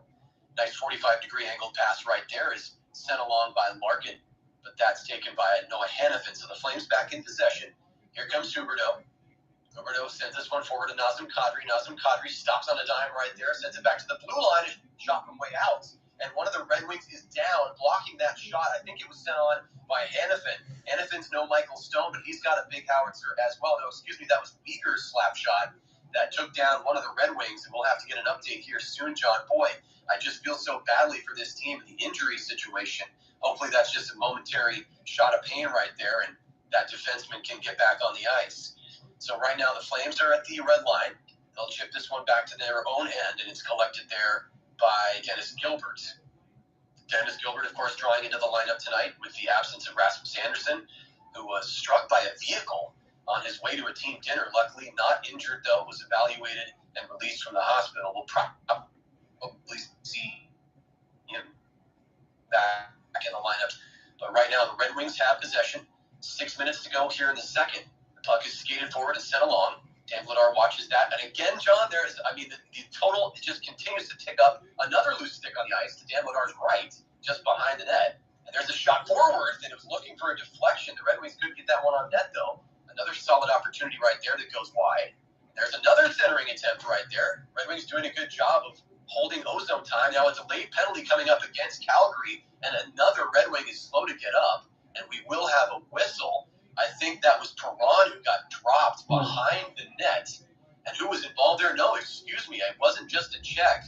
That was Michael Stone getting his stick right up into the face of David Perron. That could be another double minor. We're taking a commercial break right now, but definitely a penalty coming up against Calgary. Yes, it is, and we're not kidding you. That is the 6th stick on the ice in this game, so it is a classic John Otten Cooper Hopkins broadcast.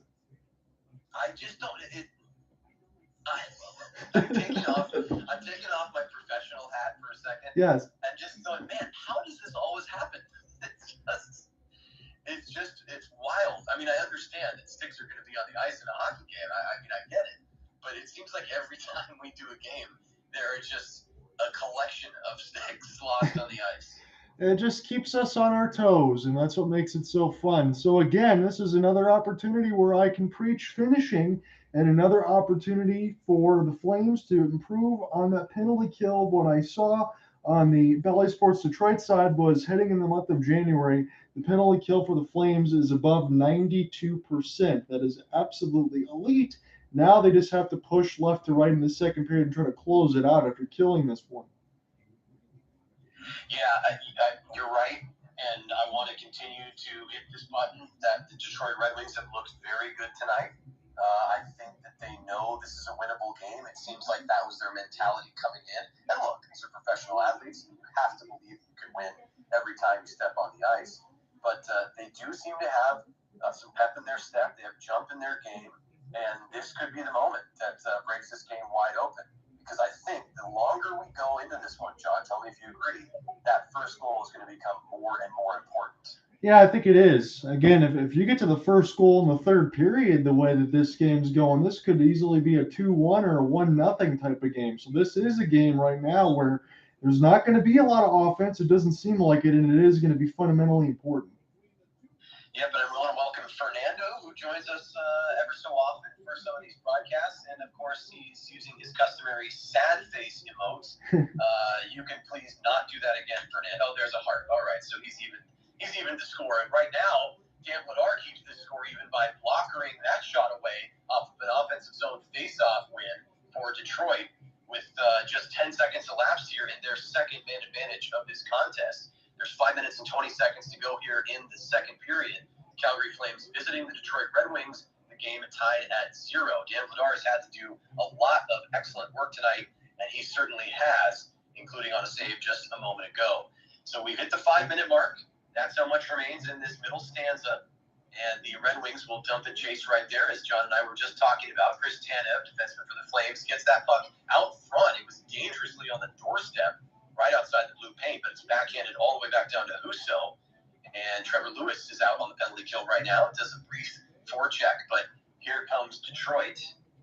They'll skate this one forward. Nice stick handling right there, but a better body check by Mackenzie Weegar. He sends Moritz Seider to the ice. So you see the skill from Moritz Seider, and also the fact that Mackenzie Weegar's not afraid to put the body on when necessary. The Flames now have some offensive opportunities on this penalty kill.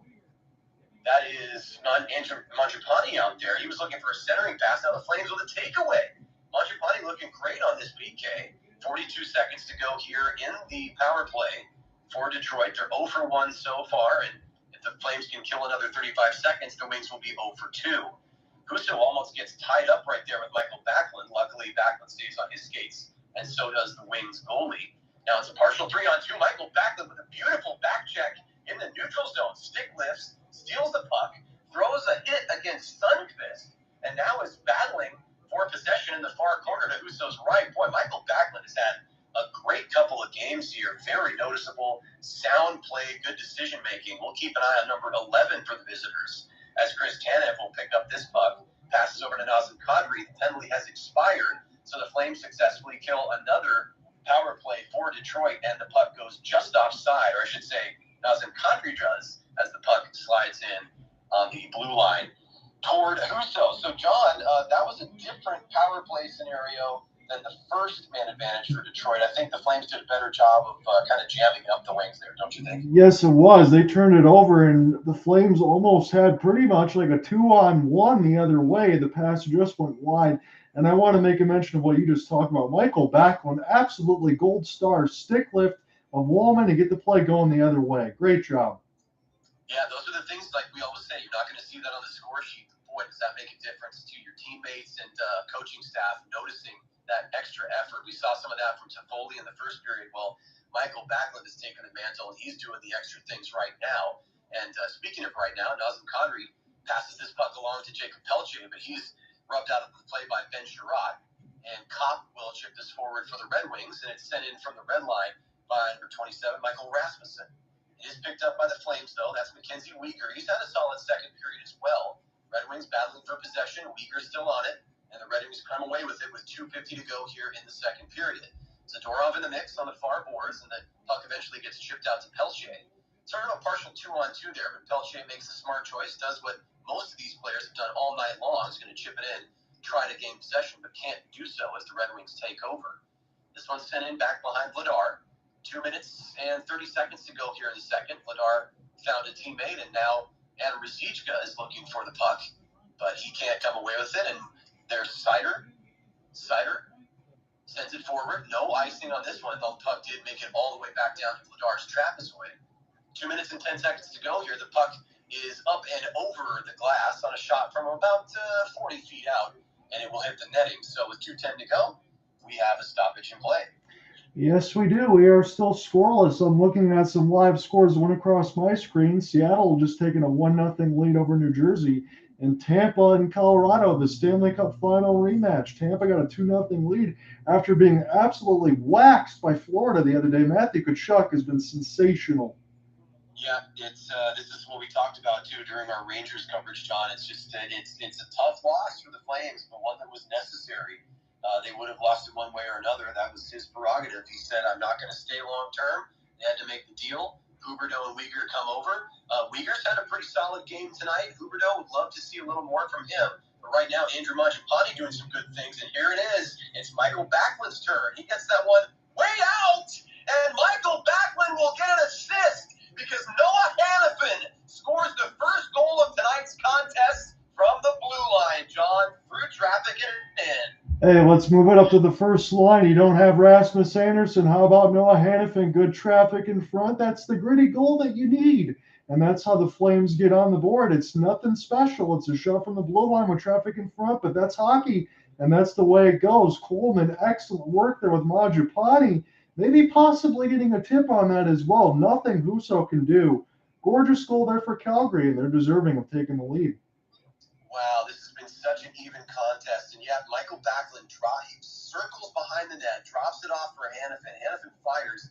That shot deflects off of one of the Red Wings' skates, and then it's up and off of Coleman's stick shaft. A beautiful deflection. So Coleman will get the goal, and the assist should go to Hannafin and Mikael Backlund with the secondary. And there's another shot right on that's gloved down pretty easily by the Wings netminder. But it is 1-0 on the Flames' 19th shot.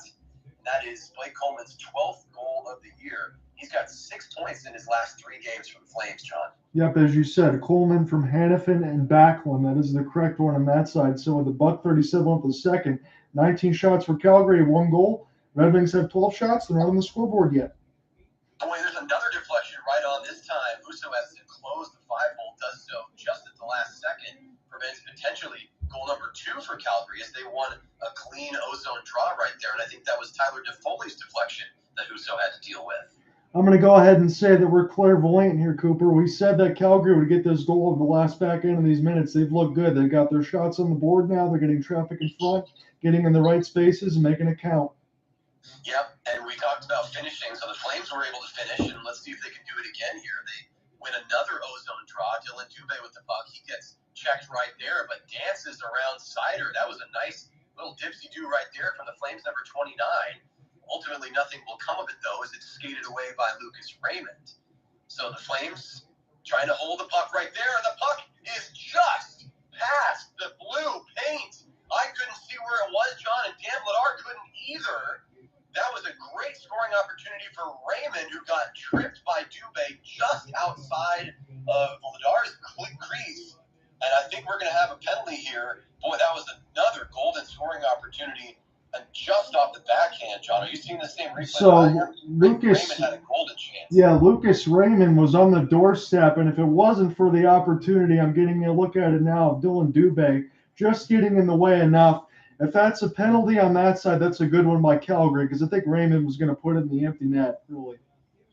Yeah, we'll see who gets this penalty as well because really, Vladar, he tries to go for the poke check, misses, sticks out the right pad, which he had to do to try to make it Sure. save. Now, I'll get back into the play-by-play, and John and I will analyze that opportunity momentarily, but it's another power play for the Red Wings. There's a shot right on. It bounces off of the logo on the crest of Vladar's jersey, so another save for Dan Vladar.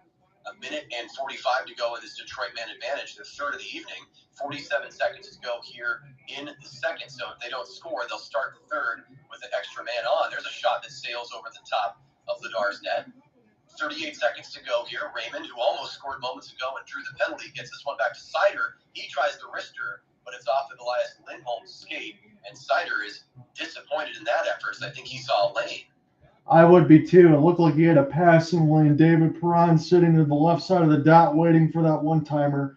There was better opportunities to make a play there, but Seider liked to shoot. It was a good block by Calgary, though.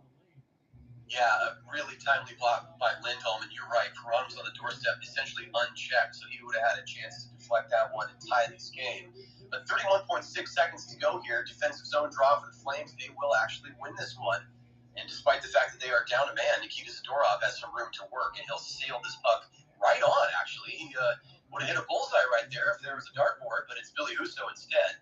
He gloves this one down, puts it in front of him, and now gives the puck up to David Perron. Here come the Wings, and that is a tie hockey game on an absolute laser from the captain, John. There's got to be a smile on your face, because that goal was a thing of beauty. Good job by Dylan Larkin. That's a breakaway. That's how you do it there from the All-Star game. A good loft ahead, and Larkin makes it look easy. And again, I'm trying to keep my professionalism intact, but that was one of those situations where Perron, look, he didn't get the puck there from Seider, but what did he do? He let Larkin get in full flight, and finally finishing from the Red Wings, and you can't repeat what Larkin said, but he's definitely happy about that. Leave it to Perron to make the play. He's been special all year. You got it, John. You said it just right. Boy, you don't need a lip reader for that one from Dillon Larkin. Let's effing go. and they are certainly going, the Red Wings are, but we're going to go to a break here momentarily as we hit zeros on the clock in the second period. And boy, that is the recipe right there to get your team jump started with just seconds to go in the second period and having very little success on two prior power plays. The Detroit Red Wings make the Flames pay, and it is now 1-1 as we go to the second break. Dillon Larkin is fired up, John. Courtesy of Bally Sports Detroit, it had been 2 years, 11 months, and 17 days since Detroit had scored a goal against the Calgary Flames. They've been shut out every single time they've played up until the last 11 seconds of the period. So what I was going to say was that was exactly the type of period that Calgary needed with the traffic out in front and starting to get some shots. But again, Cooper, I'll just throw this out there. You got to be mindful of number 71. I don't know if he's the best player on the ice between both teams, but his speed is certainly a difference maker, and he was able to tie this hockey game. Wow, John, I just continue to be impressed. Replay after replay. I know we just saw this goal, but I'm replaying it not only in my own mind, but what I'm most impressed by, the shot was beautiful. Dan Vladar in decent position, but obviously he's left hung out to dry. I love that the captain of the team does what a captain should do. He can't expect the puck where he starts that play, which was all the way back on his far red line, not far from his own goaltender. Yes. And John, he gets his skates moving. He drives the play. David Perron, credit to him. Not only does he get the assist, but he draws so much attention from the penalty killers. And Larkin makes his way through a narrow lane behind the defense, receives the puck cleanly, fires it home. Tie hockey game. Man, oh man, we're going to have a good third period here. And Cooper, I don't want to get too far ahead of myself, but there are fans that saying that Dillon Larkin's not worth $8 million. What type of goal does that tell you? I see dollar signs in his future. Wow, John, look, there's only one Come thing I on. can say. Right. Are you still, I'm sorry, are you still? No, go ahead. I'm just saying, like, come on, guys, let's get with it. Oh, yeah, absolutely. And here's what I don't want to just completely take a right turn and change the subject on you, but I want to take it back. This is our opportunity, right? First time, and we're going to have another opportunity soon as these teams will meet again just shortly. But this is the first time we've had the Wings face the Flames. I didn't mean to. I feel like I botched the call because for some reason tonight, maybe I needed to stretch before I started play-by-play or something. I keep botching and flip-flopping between Wings and Flames. And maybe it's just because you and I talk so much about the Red Wings and the Calgary Flames. But I also almost called that goal for the Flames, which is, of course, what I would have loved. But man, oh man, that was an impressive sequence. And that must have made you pretty pleased to see Dillon Larkin do what he just did to tie this game. Hey, I'm going to be honest with you and say I want you to win both of these games. I said going into it before we got to the deadline show, it would have been nice if the two games both teams picked up 3 points. But yeah, I mean, it's one of those situations for me. We can talk about it, and I'll bring up some of this stuff now that I got it in front of me. There are a lot of Red Wings that are looking for deals. We know that Bertuzzi is coming back from the injury side. You have the situation with Sundqvist. You have your captain pretty much unsigned. Again, it was a couple weeks ago, and I'll make a mention of this from the Spit and Chicklets podcast with Paul Bissonnette.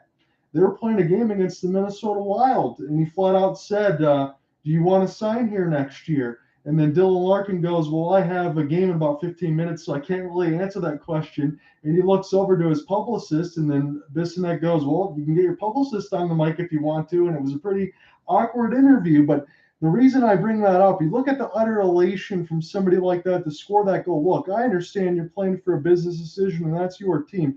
But you can't tell me that goal did not fire him up and knowing that he wants to be here and be one of the local kids that Honestly, I went to Waterford Kettering in high school. He went to Waterford Mont. He was right across the street from me. Again, I'm a few years up on him now, but that's a hometown kid with a ton of talent, and that certainly fired me up, no doubt about it.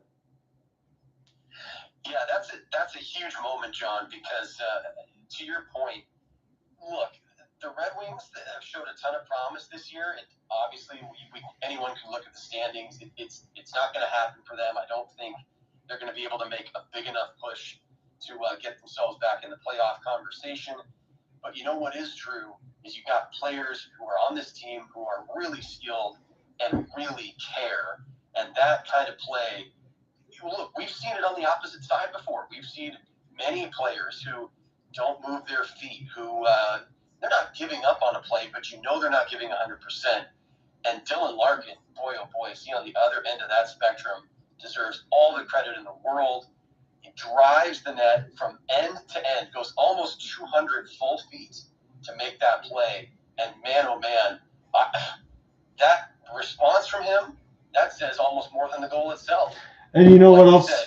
Go ahead. Need a lip reader. It was impressive. You jump in. What do you got for me? I would say, you know what else too? I saw some of the tweets because we talked about some of the stuff during the All-Star game with Gaudreau and Tkachuk and things like that. Some people were sending out messages and saying you should tell Dylan Larkin not to back check in the All-Star game. Well, when you're seeing some of that stuff, what does that tell you about the character of the kind of player that he is? Yeah, no question about it. I mean, he's definitely on some kind of a special run right now. And, you know, like we said, sure, an All-Star game is an exhibition, but you know what? It still takes skill and effort and commitment to do what he did in the All-Star game and then to do what he just did in this real regular season game. And I believe it's, you know, I don't think it's just a business decision. I think that is a passion that any team would want to have on their roster. And the Red Wings, for however long it lasts, and hopefully it's a long time, they're lucky to have him. He's a special player. Yeah, I know it's not the situation with Tkachuk or Gaudreau and things like that, but certainly somebody's going to be getting a quality player. And the reason I bring all this other stuff up, though, like I said, the Red Wings have the other side of it where we talk about Larkin, we talk about Bertuzzi. Well, David Perron's only got one more year left on his contract. And the curious scratch for me with Dominik Kubalik, trade deadline's a couple weeks away here, and Kubalik's only signed for this year. And Oli Maata, the same thing. So I think Stevie Y is going to be doing some wheeling and dealing. And let's look at it. I'll just forecast it. If for whatever reason Larkin's not here next year, again, it might be a little bit of a tear to my eye, but that's the way it goes. Sometimes it's a business. It's also maybe toward the end of it with Alex Nedeljkovic, who hasn't had the great year. He's been sent down to the minors. Verona, that hasn't worked out. But that's about another $15 million that Steve Yzerman would have in cap space. And you could do a lot with that kind of stuff as Red Wings continue to rebuild. I've said this many times. I still think Stevie Y has one of those lottery tickets in his back pocket.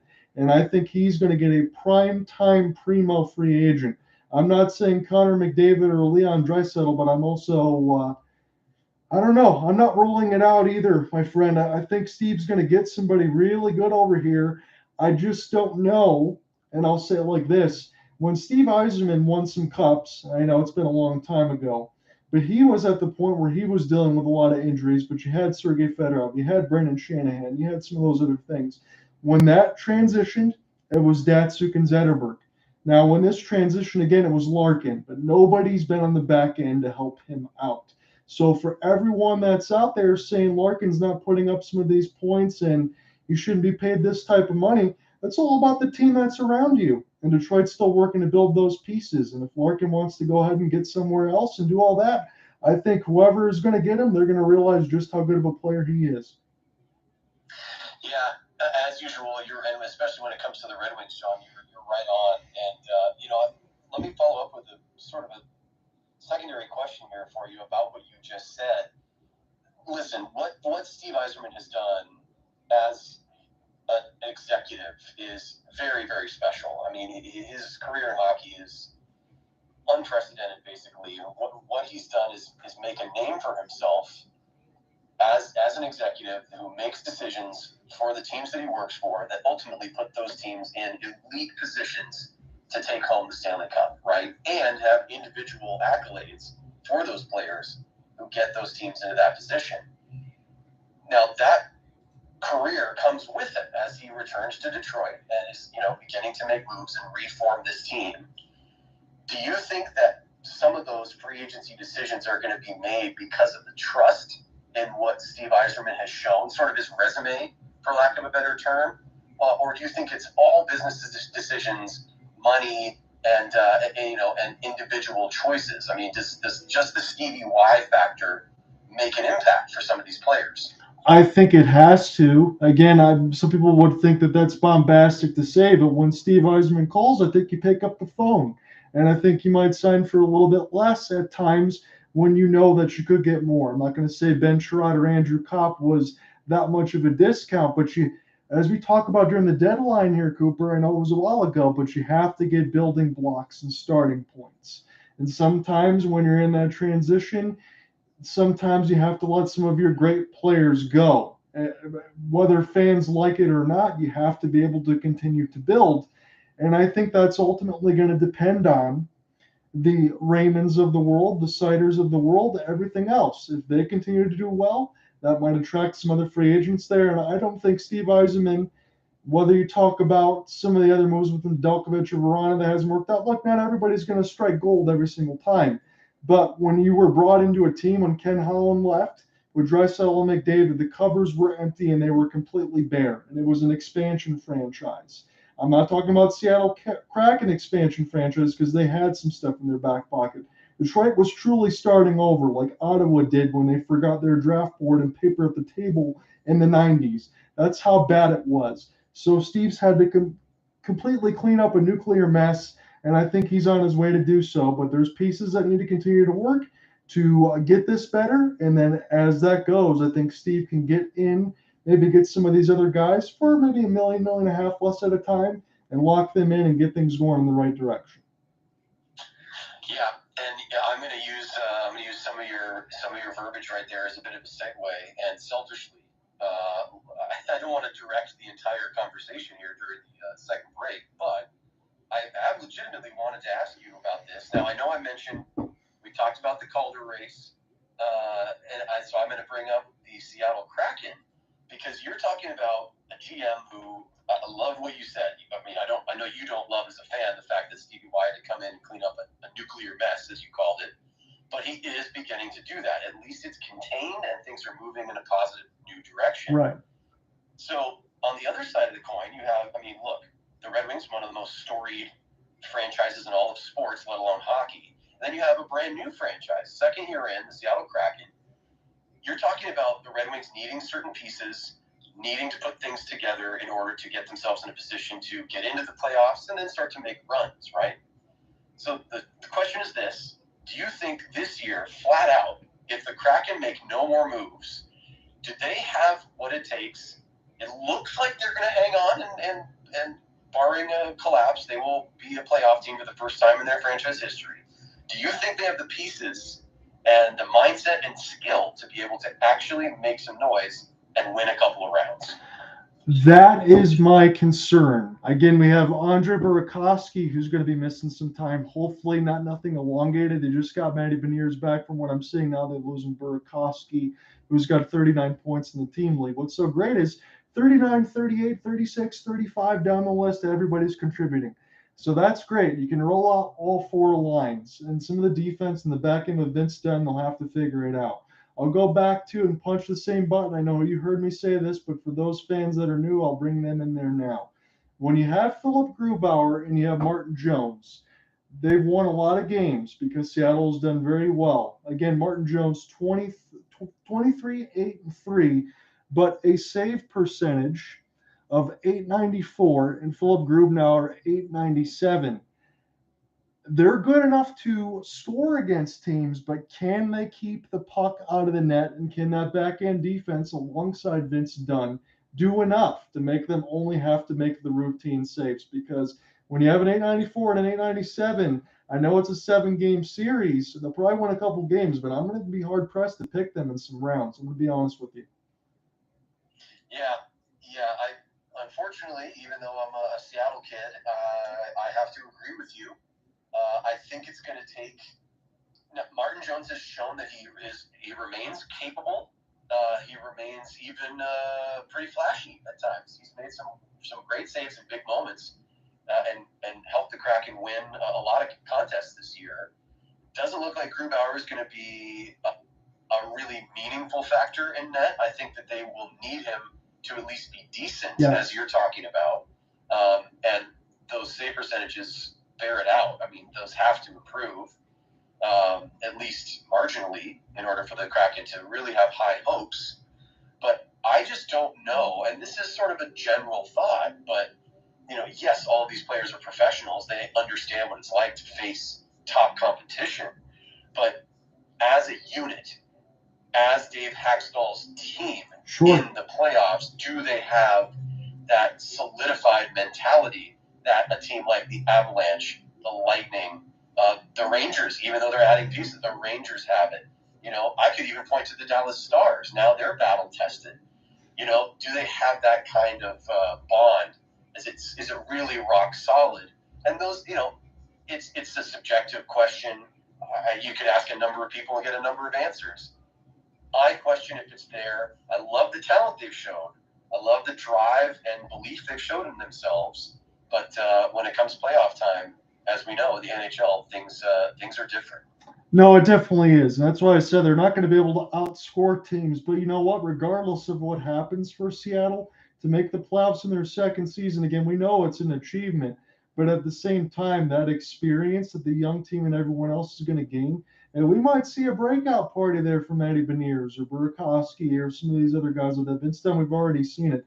Certainly capable. I like Brandon Tanev. I like Wimberg, everybody else across. But yeah, I think the experience is going to do them wonders. My only concern, again, is you still have Grubauer for another 4 years at about a $6 million cap hit. So that's the only thing that's been gone wrong for Ron Francis. On everything else, Seattle's punched every correct button. Yeah, and I want to just point out one very interesting statistic from this game that we're covering as we're set to start the third period. And John, I want to hand play-by-play back to you because we got some exciting action coming up momentarily. But what's interesting to me, and it speaks to the Flames having some penalty trouble in this contest. The shot total for the Red Wings jumped from 5 to 13 over the course of the 20 minutes of the second period. All 8 of those shots in the second period for the Red Wings came on the power play. They had no shots on net, John, at even strength. So the Flames need to stay out of the box or else they're putting themselves in the line of fire, quite literally. That kind of sounds like the game that we did between USA and Canada in the World Juniors when they got up there, but some penalties kind of turned some things around. So make no bones about it, that can definitely change the segue of this game. Whereas we are tied, one of those situations too, where I thought it was going to be a 1-0 lead for the Flames, if not for a spectacular goal there from Dylan Larkin, as we're going to be getting underway here in this third period. So I will take the call to Cooper Hopkins' behest, but if he wants to take it back, he can as well. So Mikael Backlund, 52 games this year, 9 goals, 23 assists. Again, he gets an absolute gold star from me from the defensive plays that he's made. Some excellent work on the PK. He's been all over the ice. Yep, and we're looking at Larkin, the goal scorer that tied this game with just seconds to go in the second period. I know we've talked a ton about him, but it's certainly deserved. I mean, that was an absolute beaut. And again, I stand by this. That goal was scored as a result of his effort from the beginning of that breakout play. Really sharp from number 71. He's wearing that C for a reason on his jersey. And Mikael Backlund was highlighted here on the broadcast side of things, on the television side, I should say, and deservedly so. He's looked really good for Calgary. So I'm still keeping an eye on Toffoli just because it looks like he has the scoring touch that's been fired back up. But Mikael Backlund could be a difference maker in this third period for Calgary as well. So I will say this, I did not expect this game to be tied after 2 periods, but again, I should put my foot in my mouth because for all the games that we've covered in between the Flames and things like that, they're always nail-biting games. And we got another nail-biter right now in LCA. So John out here back with you on the play-by-play, joined by Cooper Hopkins. It's the Red Wings and the Flames. It's the first of 2 meetings, and this one's in Detroit. As Coleman's got it now, he's just going to put this to an open side of the blue paint. And this will be backhanded down. So it's going to be a left-to-right attack for the Calgary Flames in the third period. They're in the road whites, and the Red Wings are in the home reds. But again, it feels like sacrilege because it used to be whites for the Red Wings. As Hag can't get to it now, and the Red Wings will actually get a check and flip this one down. This will be Berggren. He's going to turn on the Jets here just a little bit, spin off, and this will go back to Zadorov. Zadorov will pick this up near the left side of the red line. It's supposed to get flipped away from Kadri, and now Jonathan Huberdeau will collect. Kenzie Weegar with an outstretched pass. There's a chance now Zadorov going to gain the entry. Again, he's a large human being. He's going to work his way all the way around the net. Jonathan Huberdeau tried to center it cheekily off behind the net of Husso, and now this will go to the Red Wings. His Berggren gets knocked off the puck again. Tyler Bertuzzi, he is one of those plug-and-play guys for the Red Wings. He's not afraid to get physical, but he's just come back from the injuries. Mackenzie Weegar will try to pinball this off of Filip Hronek as it eludes the stick of Tyler Toffoli. Red Wings will collect now with Robbie Fabry and try to make the transition right to left. It's Andrew Copp and Lucas Raymond out there right now with Noah Hannafin, as Toffoli will pick it up in his own end. And now this will get across the wing wheel logo. Here's a chance now for Lindholm, but it just went away from his stick blade with Dillon Dube's help, and now Jake Woolman also out there as well. Again, it's just good to see him out there because he got absolutely bodied by Nikita Zadorov as this gets picked up by Michael Rasmussen. Rasmussen will flip it in now toward the left side of the red line, now with Noah Hannafin. Flames will try to collect this. Dillon Dube had enough time to be able to spin around and locate the puck. It's 18 minutes left to go in the third. It's a 1-1 score line. Flames got 21 shots. The Red Wings had 13. And as Cooper said, all of them been on the power play in the second period. Yeah, John, we get a brief stoppage right here, and this is an interesting start to the third period. It looks like both teams are coming out, and I don't want to say they're tentative by any stretch of the imagination, but I think that with the game tied like this, they're feeling each other out again and wanting to play clean hockey. Yeah, we've seen a lot of that in the first, and we're seeing that to start the third now as the Red Wings get the offensive zone draw when it's only Maata. Pius Suter was on the doorstep, but the Flames, nice work in behind Dan Vladar. They just formed a wall in front of that blue crease. And now the Flames can't get to it as it's Oscar Sundqvist. He just put a hopeful pass for the middle of the slot. But this will go back to Pius as he'll collect. Throw it back to the defensive side. 21 shots to 15, now about 17-25 left to go in this third. Drawn here with the play-by-play, drawn by Cooper Hopkins. We're in LCA. It's a 1-1 game. Flipped in by Ole Maata, and this will go right to Trevor Lewis. We'll see if anything can happen here for the Flames. It's a 2-on-4, but the Flames had the puck, and they'll just put this around the inboards. This is battled on near the left side dot. Andrew Mangiapane. The one forechecker gloved down nicely by Mikael Backlund. Boy, has he been everywhere in this game. As this is picked up now by Filip Zadina. Again, it's his first game back in a couple of months. We'll just flip this one down and take a change. Here's Mackenzie Weegar. Nice couple stick weaves through traffic. He'll leave it back to Christopher Tanev. And the Flames just lose this in the neutral zone. Jake Woolman going to try to get this one to Jonathan Berggren. He'll center it out front, and Weegar got hit in the face, and another stick gets dropped. That's the 7th of the game. Turnover, Berggren. What a play by the Flames to just knock that away. That was Zadorov. That was an open pass in the middle of the slot. And now the Flames can settle it down in their own end with a long chip pass, but this finds Ben Sherratt. Now Filip Hronek, they will crisscross. Sherratt gets this to an open left wing side as this is dumped in by Lucas Raymond. He's still 20 years old right now in his second season as this goes down toward the right side of the blue line around the end boards, and this will be collected by Zadorov. Hopefully Weegar is okay. We'll see him back on the ice. It's Chris Tanev. Tanev turns it over. He tried to find Huberdeau.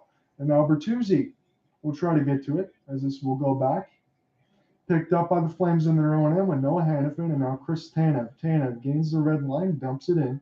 As this will go to Moritz Seider. Moritz Seider with a quick pass to Jake Woolman. The first defensive line's out there for Dirk Lonswad. And now we have a glove that is dislodged. As I think Woolman is playing without one right now. As he chips this one in, trying to get around Michael Stone. He just throws the stick out there. Dennis Gilbert's got to locate the puck quickly, but the Red Wings are in the midst of a change. They're going to have to get settled here quickly, but the Flames will just fire this in from about 80 feet as Husso will glove it down with the stick and play it, and this will go back here to Dennis Gilbert. He gets taken off the puck, but the Red Wings don't have reinforcements. Now this is in behind the office of Vladar. It's Robbie Fabry. He'll just put this in toward the end boards And the stick is in the middle of the circles right now in the Calgary defensive end as Elias Lindholm drops it off for Toffoli. Shot gets bounced off of Lindholm. Toffoli is going to be able to collect, but now the Red Wings will get back in their own end with Ben Chiarot. Hronek will spin. He's on the right face-off dot. It's 14:45 left to go in the third as the Red Wings get a little bit of a reset. 22 shots to 15. It's a 1-1 tie. Ben Chiarot will just slam this around the kick plate. Noah Haniff will watch it go by as the Flames try to get this out of their own end with Chris Tanev. This is picked up. Lucic will kick it ahead. And now the Flames will gain the edge to the left wing side as there was some good body contact there for Maata, who gets it now. Maata in behind his own net as one of the Flames try to do the diving shot blocker, just blew a tire as the ref has to jump out of the way again. It's a 2-on-1. Sundqvist wants to pass across again. Scores! What a play! And it's Filip Hronek. Welcome back. Oh, John. First of all, sticks on the ice, gloves on the ice, then Calgary Flames defenders and Dan Vladar on the ice, down and out. And welcome back, as you said, it is 2-1 Red Wings. That is a beautiful passing play, and the Flames were completely turned around. That's Michael Stone who goes down. Vladar hung out to dry, and it was basically an open net. I haven't seen a cage that wide in all of the coverage that we've had this year, John. Yeah. What a beautiful goal. The Red Wings take the lead. Yeah, it's one of those situations I couldn't agree with you more, Cooper, in the sense of what's Dan Vladar going to do there? Where's his defense? Are they caught in the line change or anything else like that?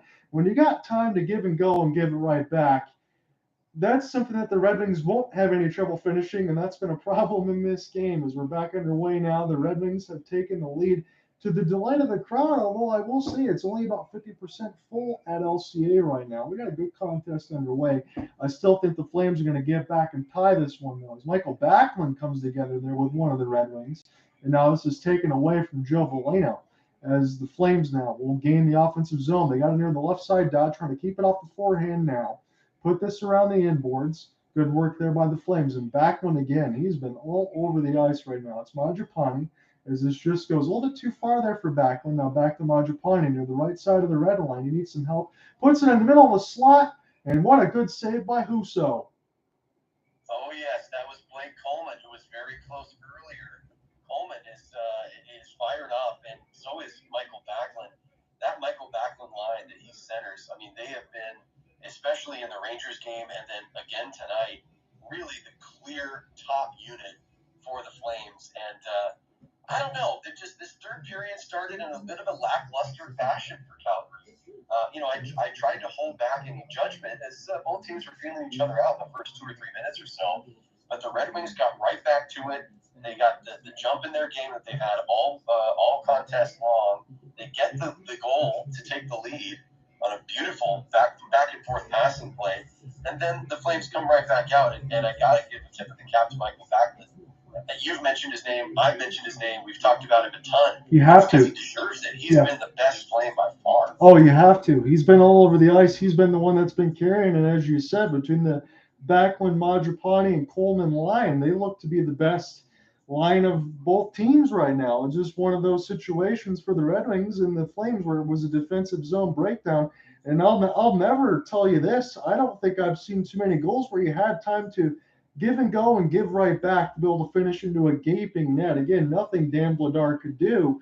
And if it wasn't for Dan Vladar's effort on the double minor and the other power play that the Red Wings had, I think this scoreline could be a little bit different. So we're going to need to see that pushback from Calgary again. I think they'll do so, but I'm not going to sit here and say that they've been sleepwalking. But the first period start and then the rest of this third period, it kind of trends that way. And I think that's the thing when we've covered a lot of these games, Cooper, that's how we get frustrated. Yeah, what's interesting to me, John, is what we talked about and Brad Treliving's choices that are going to be coming up in a very short period of time. After such an exciting game against the Rangers, this game certainly has been exciting, but the Flames just don't seem to have that extra gear when they need it the most. And they give up these opportunities to their opponents that really shouldn't exist. If on paper this was the Detroit Red Wings versus the Flames, you're right. It'd be what you expected. It would be a 4-1 win for Calgary, and we could all go home, and that's what we all thought. but we're about to see some more action. 13 minutes and change to go here. The Flames have to answer, or they're going to start to really slide out of this playoff picture.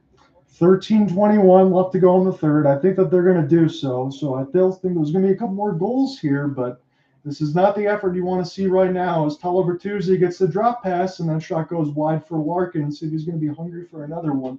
And every goal that Dylan Larkin scores, if that number goes up, I'm not going to mind it. He deserves it. So Zadorov will get this down to an open right wing side. Cross pass opportunity sold by Husso. But the second effort for Peltier, that couldn't be collected. And Nazem Kadri got smoked again. My goodness.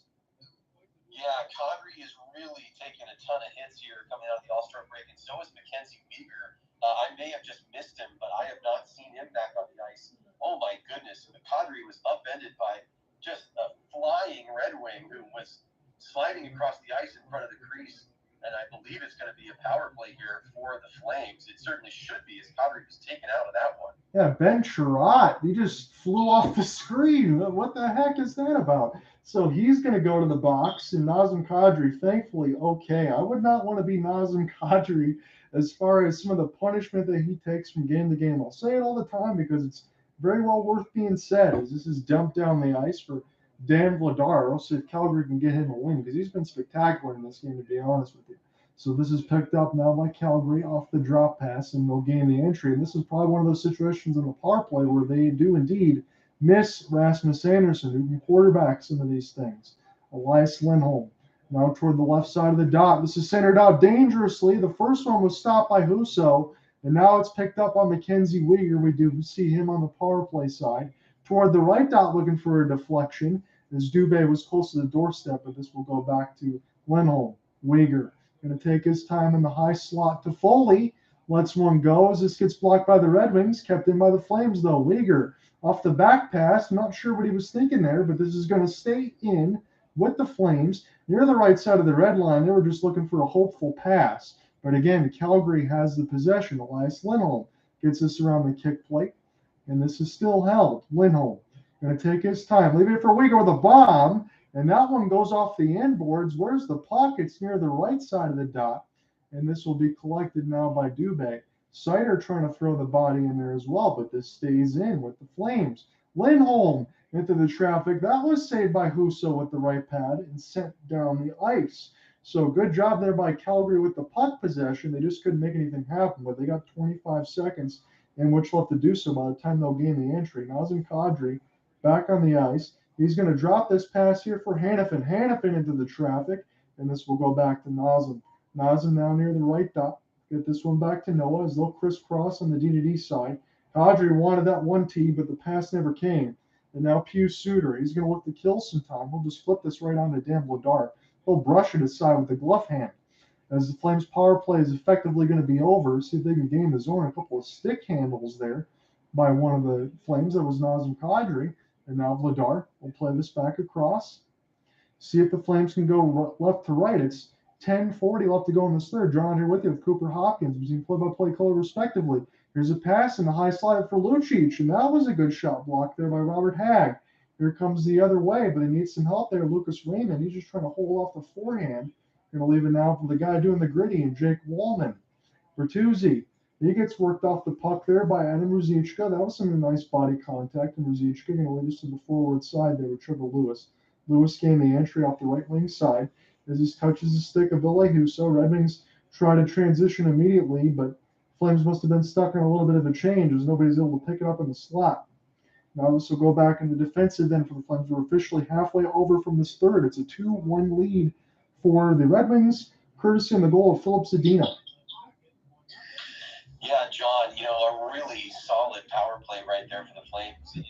One that I don't often see from them in terms of really fully established offensive presence in the zone. They basically spent 90 unbroken seconds in the Detroit Red Wings end of the ice and had a couple of really close moments there, some opportunities that went just wide and some passes that were just tipped away at the last second. But finishing was your word when we started this broadcast, and now that falls on the shoulders of the Flames.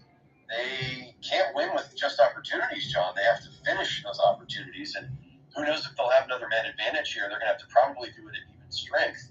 And even strength has not been great for either of these squads tonight. It's really been special teams, and Detroit holds that 2-1 lead. I mean, this is an incredible performance by the Red Wings, and the Flames are running out of time here. Just 9 minutes, 59 seconds to go to answer. Yeah, when we talk about the finishing part of it, like I said, I didn't think it'd be much of a profit in the sense of it'd be more one-sided, but now it's on the other side for the Flames, as you said, as it's a 2-1 game, just under 10 minutes left to go here in the third. So we'll see what happens. And typically here, Cooper Hopkins, when would Darryl Sutter elect to pull the goalie? You know, I think we're going to see it probably right around the 3-minute mark. I would imagine he's seen enough opportunities, right? We've talked about opportunities. We talked about finishing. Those are the narratives for us tonight. And I think that if they have to, they'll pull that goaltender, get the sixth man out there, and then it just comes down to who has the scoring touch. Blake Coleman's been close. Mikael Backlund's looked great, although he hasn't really been a scoring threat necessarily. Elias Lindholm's had a couple of good shots on, and then the Flames defenders, as we know, are always encouraged to make contributions. So neutral zone face-off coming up here, John. I'll let you jump back into it. We'll see if the Flames can tie this thing. I know we always throw this name out there, but I got to do it again with Jonathan Huberdeau because he absolutely destroyed the Red Wings in the Atlantic Division with the Florida Panthers. You get 4 matchups per year, and I'm surprised even on that side that he's not taking advantage of a matchup that he knows very well, as this is picked up now by the left side of the red line here by the Flames, but the Red Wings able to get a piece of it in the offensive zone, and Rasmussen will try to send it in deep for Andrew Copp, but he's just being held by Zadorov. Zadorov has been on a mission this game, but he always kind of does those things as Copp gets knocked down again. It's centered out dangerously. Flames trying to get this out, but it's sticked away by Fabry from Backlund. Fabry gets this one to Rasmussen. He just tried to bounce it off his skate. That was a little bit of an uncomfortable-looking pass from Rasmussen, but this gets sticked away. Zadorov will get this back here to the Calgary Flames. They got 9-10 which to work with here in this third period. John, here with you with Cooper Hopkins. We're at LCA. It's 26 shots to 17, but Calgary's only got 1 goal, and Detroit's got 2. It was Dylan Larkin and Filip Zadina. As this is picked up now by Ben Chiarot in the defensive end. Larkin will collect. Nice play there to Tyler Bertuzzi. Try to get this one right across for Raymond, but that gets canceled off. Tyler Toffoli will go with that. Good 100-foot game there. Tanev, leave this here for Toffoli. Gain the entry. Long wrist shot. That one almost bounced toward the left side of the crease as Flames have this now. Dillon Dube get this D-to-D, and it goes wide again toward the left side of the crease, and a wraparound opportunity was denied there by Filip Hronek as Dillon Dube is getting worked over. Elias Lindholm trying to pry it loose, and now Ben Chiarot will skate this and mind his own end. This Toffoli remains that lone forechecker. This gets flipped down by the Red Wings. Again, the Red Wings have done some of these situations where they've had the lead and they've given it right up. But the only question is Calgary going to show the propensity to punch right back? Because they can definitely do it.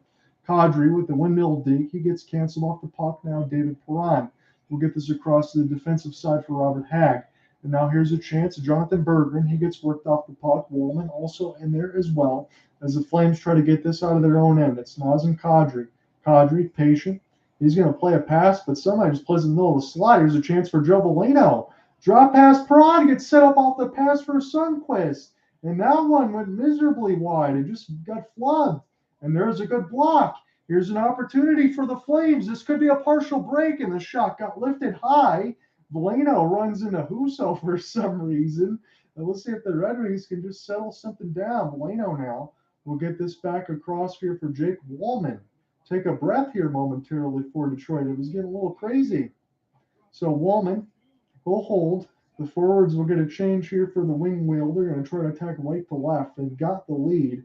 Calgary just letting them take a long breath right now and going wherever they want to go. Adam Ruzicka just kind of shadowing Wallman at this point as the long outstretched pass. This will get picked up by the Red Wings. Seider will flip it. They'll get it back. Seider gets it across the red line now off the casual flip in. This will hit off the embankment to Mackenzie Weegar. Weegar going to take his time now. Again, Weegar and Huberdeau, they dominated the Red Wings in the Atlantic, so they're going to throw out their names for the reason.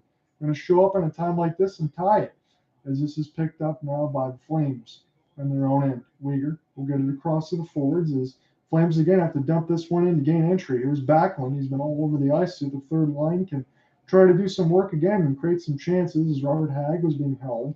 This puts across the blue line side. Picked up now Coleman. This gets flipped toward the left side of the faceoff dot. Red Wings trying to just backhand flip this one. That was a nifty play. Across their own end. Now Dan Vladar will touch this with the goal stick. It hasn't really been in his end over the last few minutes. See if the Flames can get a push with 6:05. Christopher Tanev will leave this here, and this will get held by Husso.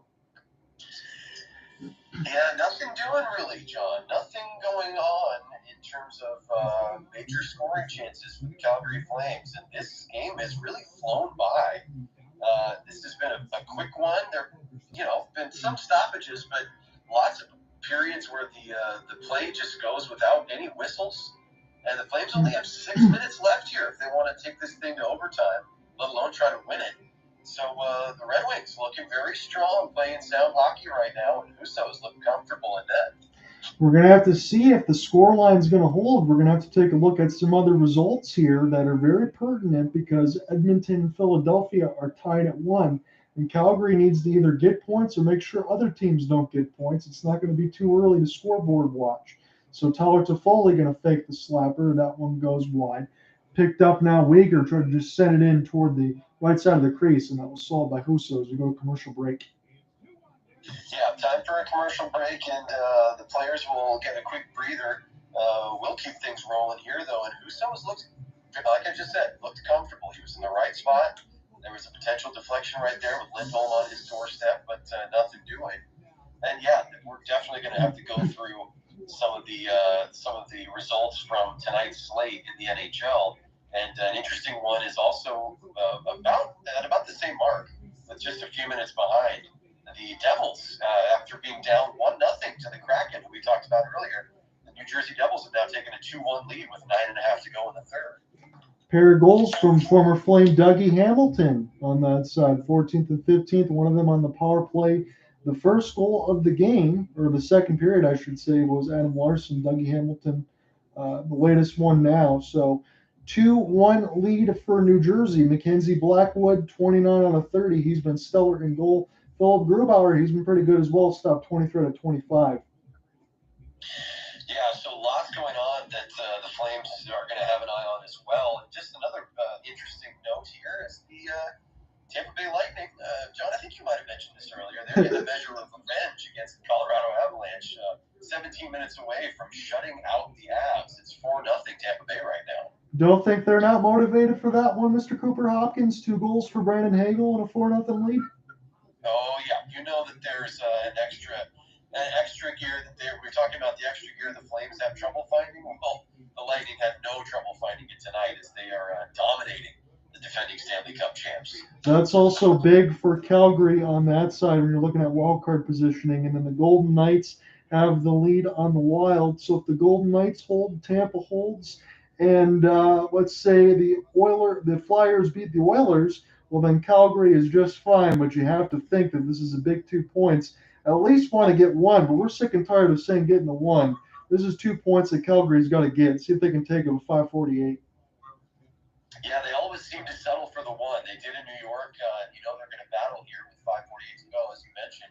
And there's the face-off. And so, John, I'll let you jump back in. We'll see what we have as this game wraps up. So Dube can't get to it now off the Elias Lindholm face-off.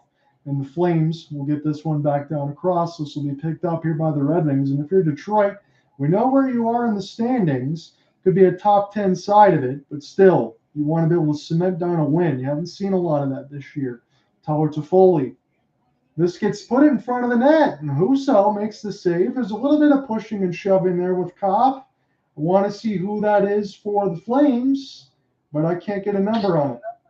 Looks like we had Tyler Toffoli mixed in there, and Elias Lindholm was around it, but Dillon Dube was right out in front. And Toffoli, who we mentioned we were going to keep an eye on, he did a nice job of selling that he was going to just sail past Husso's net and take that puck around to the near corner, but he put it out in front off the backhand. But Dube was checked nicely by Wallman right there, so credit to Wallman. for preventing a golden scoring opportunity for Dube. That was a good call by you because I certainly bought what Toffoli was selling. So this is picked up now toward the right side of the dot. Sherratt will get this one here for Bertuzzi. Again, the Red Wings don't need another one. They need to just kind of lock this down. On the other side, Calgary is a team that's got to push. So you got to leave it as it is right now. And LaLonde's going to know that. And Darryl Sutter's going to know that. As Chris Tanev's shot gets picked up. Ville Husso makes the save. Kadri able to collect. We'll put this around the inboards now as this will go D to D. Hanifin from Tanev. And now Jonathan Huberdeau. Huberdeau trying to get around Bertuzzi, but great work there trying to use that body even with the hands and all. Huberdeau might have got speared, I thought, a little bit in behind the net, but again, I'm not certain, as Hronek will get this one down. Larkin tries to get this away from Vladar. Now Hanifin with Tanev. Larkin, he's staying on the forecheck. It's very busy in behind Dan Vladar's office, and now Jacob Pelche going to make the pass across for Nazem Kadri. Will flip it in. Husso will solve it. He'll leave it here for Maata. Again, Maata, he could be gone in the next couple weeks. Somebody would like to have his defensive services. You know that. It's David Perron. Try to leave it here for Veleno. He could have cruised right in.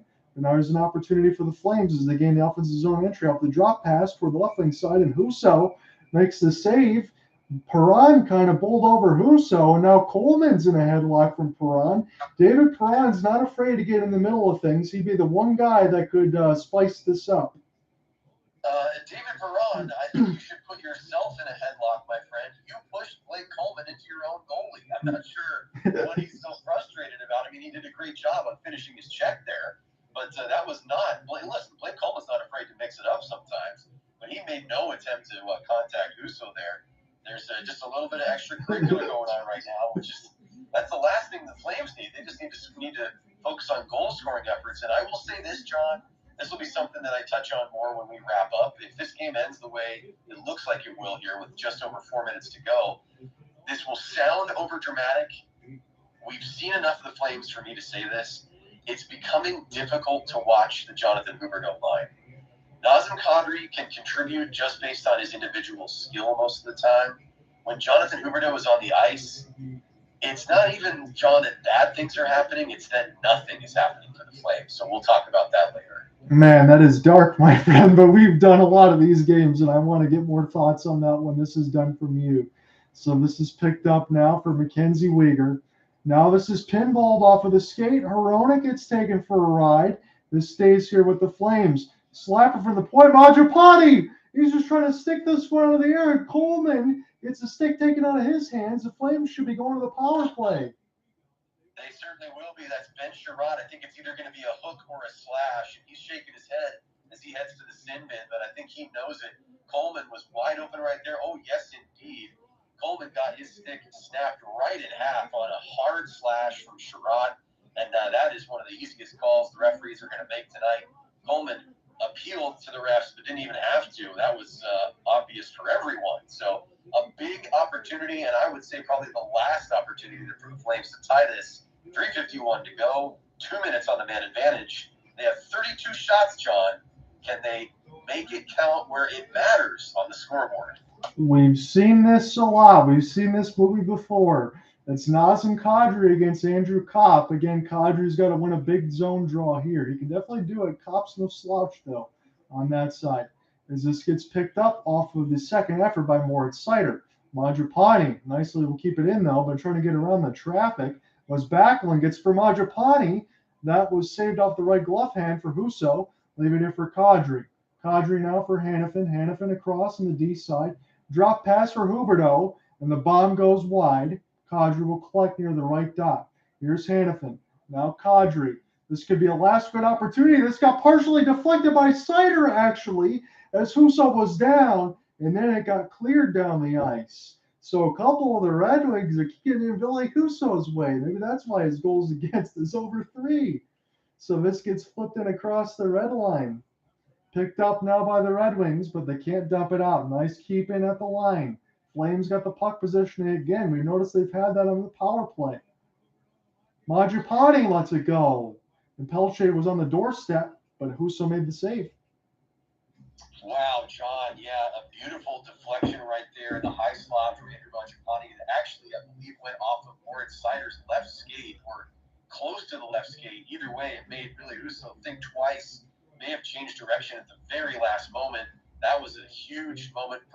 Flames and the Wings, it remains 2-1.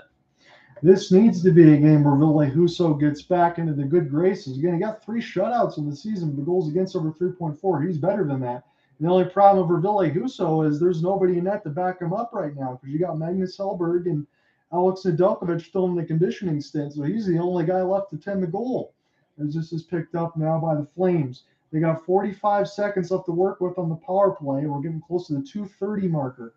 Jonathan Huberdeau. Mikael Backlund. Backlund will hold. As the Flames fan with the hat, you still see him there every time the camera pans. This is Backlund. Get this toward the right wing side. Toffoli trying to get a piece of Elias Lindholm, but the Red Wings will win the race clear all the way down. Calgary's on the power play. They've not been able to pull that goalie for an extra man advantage right now as it's been cleared down, but getting dangerously close to that point where it's going to need to be able to take some chances. Nazem Kadri trying to get around Filip Hronek, and the Red Wings flip it down the ice one more time. Dan Vladar will play this with the goal stick, leave it for defense, and we'll see right now if Calgary can be the one to break out and get Dan Vladar under the empty cage. As this gets centered, but to nobody in particular. Dillon Dube trying to get in there as well. That was Stone with the latest hit. Huberdeau also out there as well. As this gets flipped, kept at the line with a bomb for Stone. That was solved by Husso. This is picked up now by the Flames. Red Wings trying to battle for it. They gain the red line, and they'll just flip it down and take a change again as Dan Vladar has been stuck inside the goal crease. It's 1:20 left to go in this third. It's 35 shots to 17 in favor of Calgary, but Detroit's up 2-1 on Filip Zadina's first of the season. The net is empty. The net is empty now. 1:05 left to go in this third. Kept in here by the Flames. This is Stone. Stone. He'll send it into the traffic. The Red Wings will pick it up. They'll flip it, but this will only go for the neutral zone. Now down to 55 seconds here for the Flames. Dube trying to gain the entry right now. And a hand is in the air. And now we have a meeting toward the right side of the boards. Yes, we do. Stone and Zadorov mixed up with Seider. Raymond is in there with Toffoli. Both teams coming together. I'm not sure. I think it may have been an offside here. I'm not entirely sure what the whistle was for, but I see it.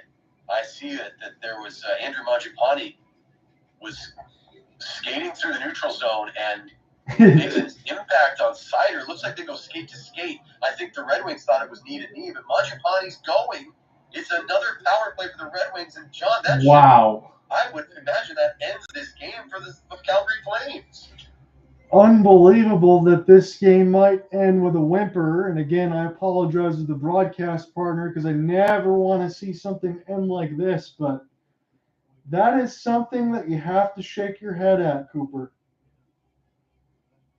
Yeah, I don't know if that was malicious, but either way, the best case scenario, which is not a good one, is that Andrew Mangiapane was completely unaware of where he was on the ice and where his opponent was on the ice. And he is just making a turn through the neutral zone, trips the Red Wings defender Moritz Seider, goes to the box, and the Flames now are down on the ice, and it's desperation time.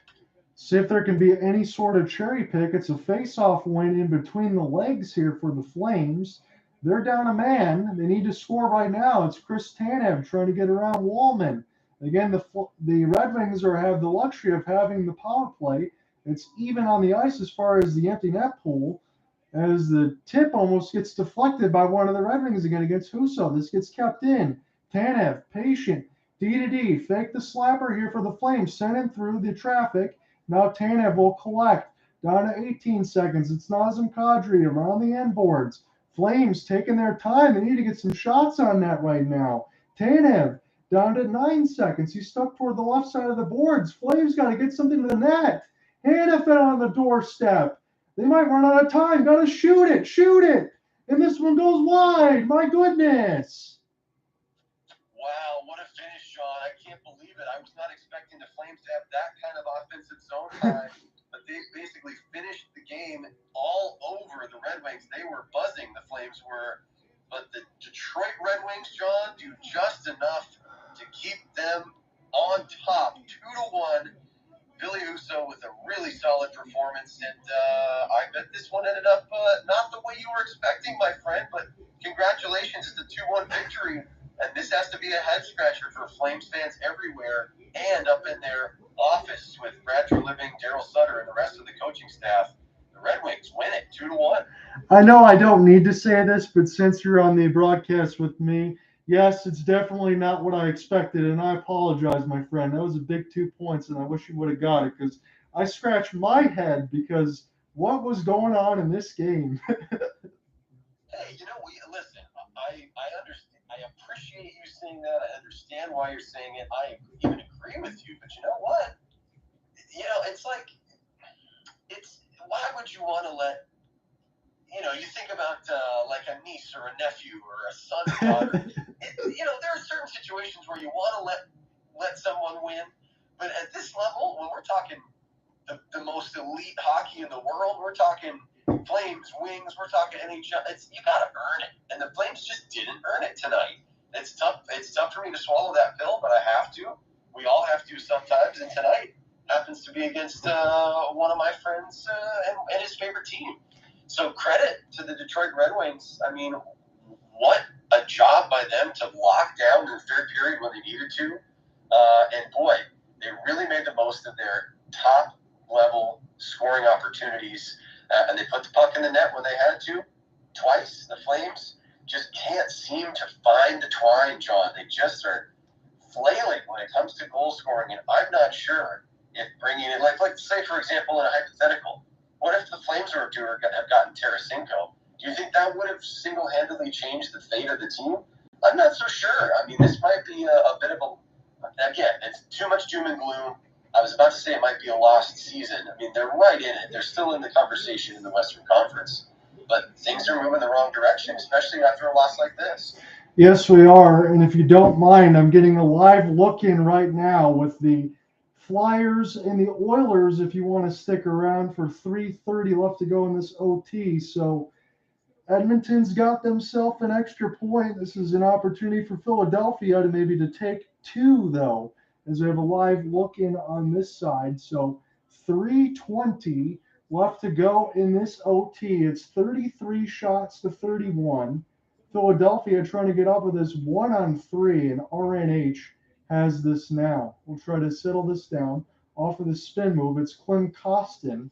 Kostin will take his time. RNH is wide open. This could be a 2-on-1 for Evander Kane, and Hart watched this go by as you get a little live look in from us right now. And we'll get into our full coverage here in a moment, but this is big in the standings right now for Cooper Hopkins, and I want to watch this myself. So this is picked up now with 2:45 left to go in this OT. It tied at 1. Flyers, Tony DeAngelo will try to gain the entry. We'll go all the way back. 2:35 left to go in this OT. Will we get a winner or will we get a shootout? Flyers and Oilers. We're at Wells Fargo right now. Flyers gain the entry off the backhand, and that was solved by Skinner. This is picked up now off the spin pass, but nobody was there for the Flyers. We'll get this back down with 2:10 left to go in the OT. I don't have all of the roster in front of me, so I apologize for the Flyers side of it. I believe Farabee also out there as well. Skinner will knock this one away, and this will get picked up here.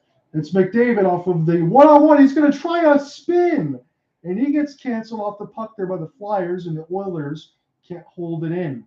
With 1:45 left to go in this OT, we're getting a live look in between Edmonton and Philadelphia, as this is going to be big in the standings. Draisaitl gets around a couple of Flyers. He's going to make this pass, and this will go all the way back.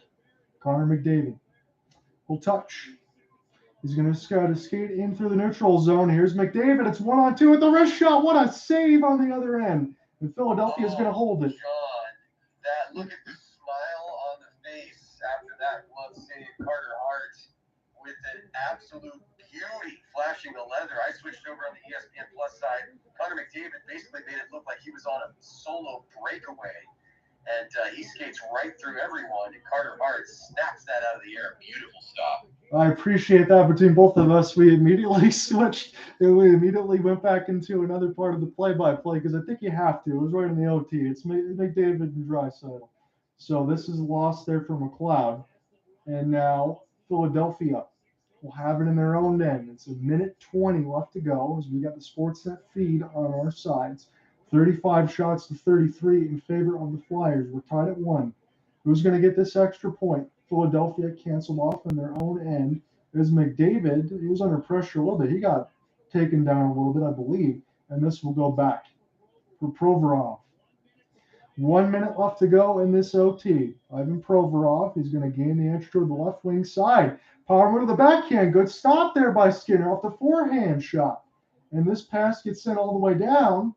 Carter Hart wants an icing. He's going to get one. Yes, he will. Oh my gosh, Ivan Provorov looking like a streak up past the penalty boxes, cuts through the face-off dot and goes backhand forehand. He had a bit of a check right there from McLeod and a solid stop right there. And John, actually, can you confirm for me who's in net right now for the Oilers? Stuart Skinner. Yes, indeed. Great stop by Skinner. Stays really patient, made himself big, and kept his team in this one with 48 seconds to go in OT. Man, if we do get to a shootout, I want to see what Connor McDavid and Draisaitl are going to do. Is this it's going to be magic. We'll see. There's 40 seconds to go here. Tyson Barrie tried to drop this one there from McLeod, and there was almost a kerfuffle behind the net. The end was messed up as this gets picked up now by Edmonton. Off the back skate, it's a 2-on-2. A white pass across, and Edmonton will pick it back up. Here's an open chance for Nurse, and this will be gloved by Hart as things were getting a little dangerous. Wow, John, I have to say, I think if Draisaitl and McDavid were on the ice for that shift, it's a victory for the Oilers. I'm not sure how Edmonton didn't really get a shot on net there. They had not one, not two, but 3 opportunities to fire one on Hart. One technically did get to him and floated to him off of a deflection, but 20 seconds to go here, and Philadelphia can breathe a sigh of relief for the moment. Yes, it is. As Jay Woodcroft looks on right now, it's a face-off win. Here's Connor McDavid. He's a magician with the puck down to 15 seconds. He's still stick handling. Now he's just going to pull back. Connor McDavid's got time for a rush. He's going to play to the right wing. He's gone off the backhand. And that was saved by Hart. You knew exactly what he was going to do, didn't you, Cooper? Oh, it's absolutely astounding how we know what's coming. We know it's a setup for 97. We know he's going to fly through the neutral zone. We know he's going to make something happen in the offensive end. He goes one-hand backhand. Provorov puts just enough of a check on, and Carter Hart keeps that one out. It's 5 seconds to go in overtime, John. There's a face-off win for the Phillies. The Flyers, but time's going to run out here. Apparently, I can't get my team names right tonight, John, and we will have a shootout. Yes, we will. Your wish comes true. We're going to see some magic from the Oilers and McDavid and Draisaitl. I didn't want to step all over you either because I know if you're busy and stuff, I don't want to keep you too long, but I figured we were going to be in the middle of the OT, and while I had you, just watch the theater together. No, I'm glad we have a chance to wrap this one up, and we have some other notes to share. I want to say that the Kraken go down to the Devils 3-1. That's a final. Of course, we're going to the shootout here, and the Lightning extend their lead with 5 minutes to go in the third. They are leading 5-0 against the defending Stanley Cup champions down in Florida. Speaking of which, the Sharks are down 4-1 to the Panthers, and the Canucks are now tied with the Islanders. So this is an interesting one. The Canucks immediately facing their former teammate in New York. You can't script that any better. And on the other side, what we think is going to hold in the second is the Golden Knights and the Wild. They got a 5-1 lead. I don't see Logan Thompson giving up another 4 goals. So at least that's going to stay well for the Flames in the standings. But this is a big extra point upcoming. And again, as we talk about, Evander Kane has returned here for Edmonton, so that's another weapon that they can use in the shootout if they choose. Yeah, I'm really excited about this one, even though it's the Flames rival. I want to see something special from the players that normally do special things. But of course, we got Torts on the bench here. He's gonna will break out the wand and orchestrate something really, really wonderful here as well. So Carter Hart's look good. Skinner's look good. Who's going to break through? One of these teams has to get the extra point. Hopefully for me, it'll be Philly, and they're shooting first. Take it away, John. This is bated breath for myself because I never really got a chance to see McDavid and Draisaitl in a shootout. So hopefully I don't fall over myself. Travis Konechny, he's been the best for Philadelphia this year. It's an opportunity to go mano-a-mano there with Stuart Skinner toward the right side dot. A couple forehand. He's going to let that one go off a couple of stick handle. But Skinner will make the save. Yeah, Skinner makes that one look easy right there. Just classic positioning, makes himself big in the net. And guess who's up? He's wearing the C in white. It is Connor McDavid. Here you go, John. The captain, Connor McDavid, the shootout. We know what he can do. See if he can make anything special happen. He's really wide near the right side dot. Series of stick handle, and he flubbed on it. Oh, John, I did not expect that, my friend. Did Carter Hart get into McDavid's head with that save earlier? Connor just does too much, and he has a grimace on his face. Heading back to the bench, here comes Frost for Philly. Frost, he's got it now near the left side dot. Going to take his time off the forehand. He's going to slow up, shoot, scores! What a patient play! He makes it count. John, that is something that looked like he was out of a video game. My goodness. His entire body facing toward that opposite circle gets Skinner guessing, and now it's going to be up to RNH. RNH toward the middle of the circles now. Forehand back in. Oh, he made that look too easy. Carter Hart didn't know where to go.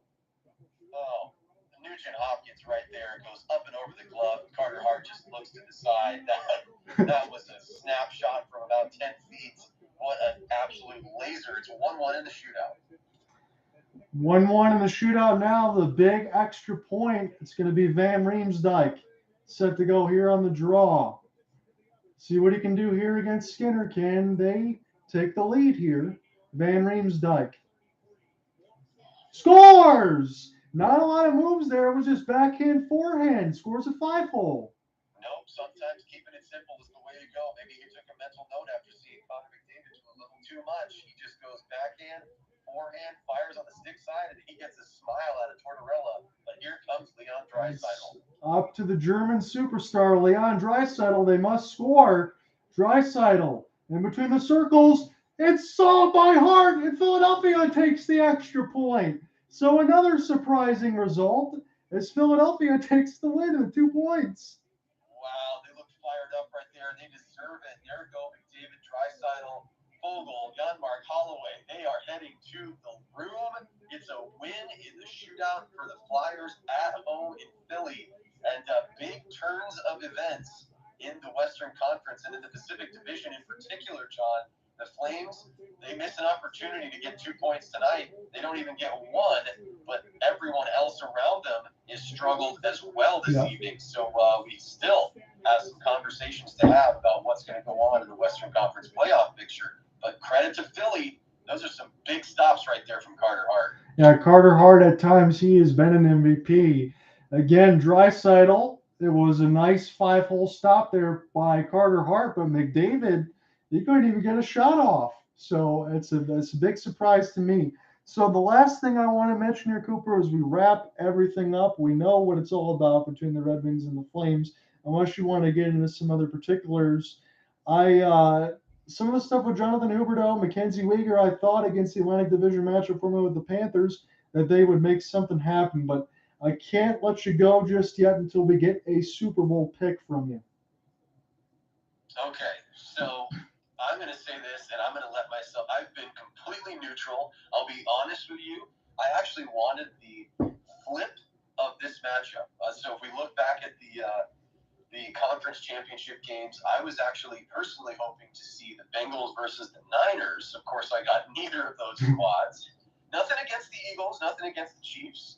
Love Hurts, love Mahomes, love both of the rosters. And, hey, those are the top teams from both the AFC and the NFC, so they quite literally most deserve to be in the Super Bowl. But so here's what I'm going to say. With a complete recency bias, I love what I saw from the Flyers tonight. And since Philly is on my mind and they have me jazzed about this 2-1 overtime win, just out of thin air, John, I am pulling the Philadelphia Eagles to take down the Kansas City Chiefs. And I'm going to even give you a score line. I'm going to say it's 27-16 is your final score, Eagles with the win.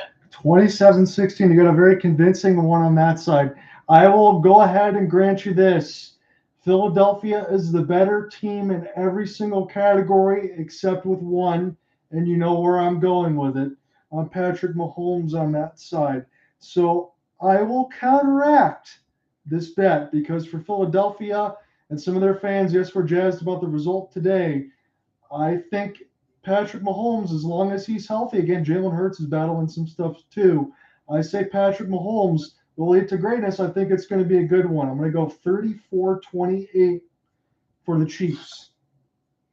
Oh, I like that. So you got a shootout, and you got Mahomes taking another championship. You think if you're going to go 34-28, you think Kelsey has more than one touchdown? You think he's got to get multiple? I think he does. I think he hit the nail on the head. How do you stop Travis Kelce? You just try to contain him as much as you can. That's all you can do. Yeah, that's the best summary when it comes to a tight end who can truly do everything. And, yeah, he makes his quarterback look good time and time again. And, boy, thinking about the Chiefs, how impressive after losing Tyreek Hill to have those receivers step up and do what they've done. And as Isaiah Pacheco, I mean, they just haven't missed a beat, obviously, back in the Super Bowl. I think there's an inkling for me. There's a little twinkle for me somewhere in the back of my mind. I think you might be right, but I will stand by my Eagles, which are now my team, to the performance of their hockey-playing counterparts, the Philadelphia Flyers. I love it. I love the complete honesty. Hey, it's been a great broadcast with you here, Cooper. So I know if it's not for next week, if you can do next week Thursday, it's the Wings and Flames again. That one's going to be at 9 Eastern. So that might be a little bit more of your time. It might be dinner time as well if you have to do it later or whatever else. But the Saturday game after that is Flames and Rangers. So I'm going to do both of those next week because the Waterford Sharks days is, I don't know if I told you, I forgot. It's I'm going to be doing it, but I'm not going to have a cameraman for the next couple of weeks. So I'm just going to be here doing assignments. So we'll probably catch up by next Thursday, or I'll at least text you after the Super Bowl. Yeah, absolutely. I know we'll talk this weekend with the big game going on, and we also have some other big games in the hockey world, as you pointed out. So, yeah, this was a great broadcast, a fun one. I'm glad it was such a hard-fought game on both sides. And truly, congratulations to you. The Wings really looked good. They looked like a solid, capable team tonight, and they took down another solid, capable team. We know what the Flames are capable of. Will they be able to answer back when they have the rematch next Thursday? You and I will certainly find out, and I hope I can join you for that Flames and Rangers rematch as well. And hopefully it'll be a game like the one we saw a couple of nights ago, because that was an absolute barn burner. But yeah, this was fun, man, and I know we'll be in touch very soon. All right, sounds good. We'll see everybody. Take care.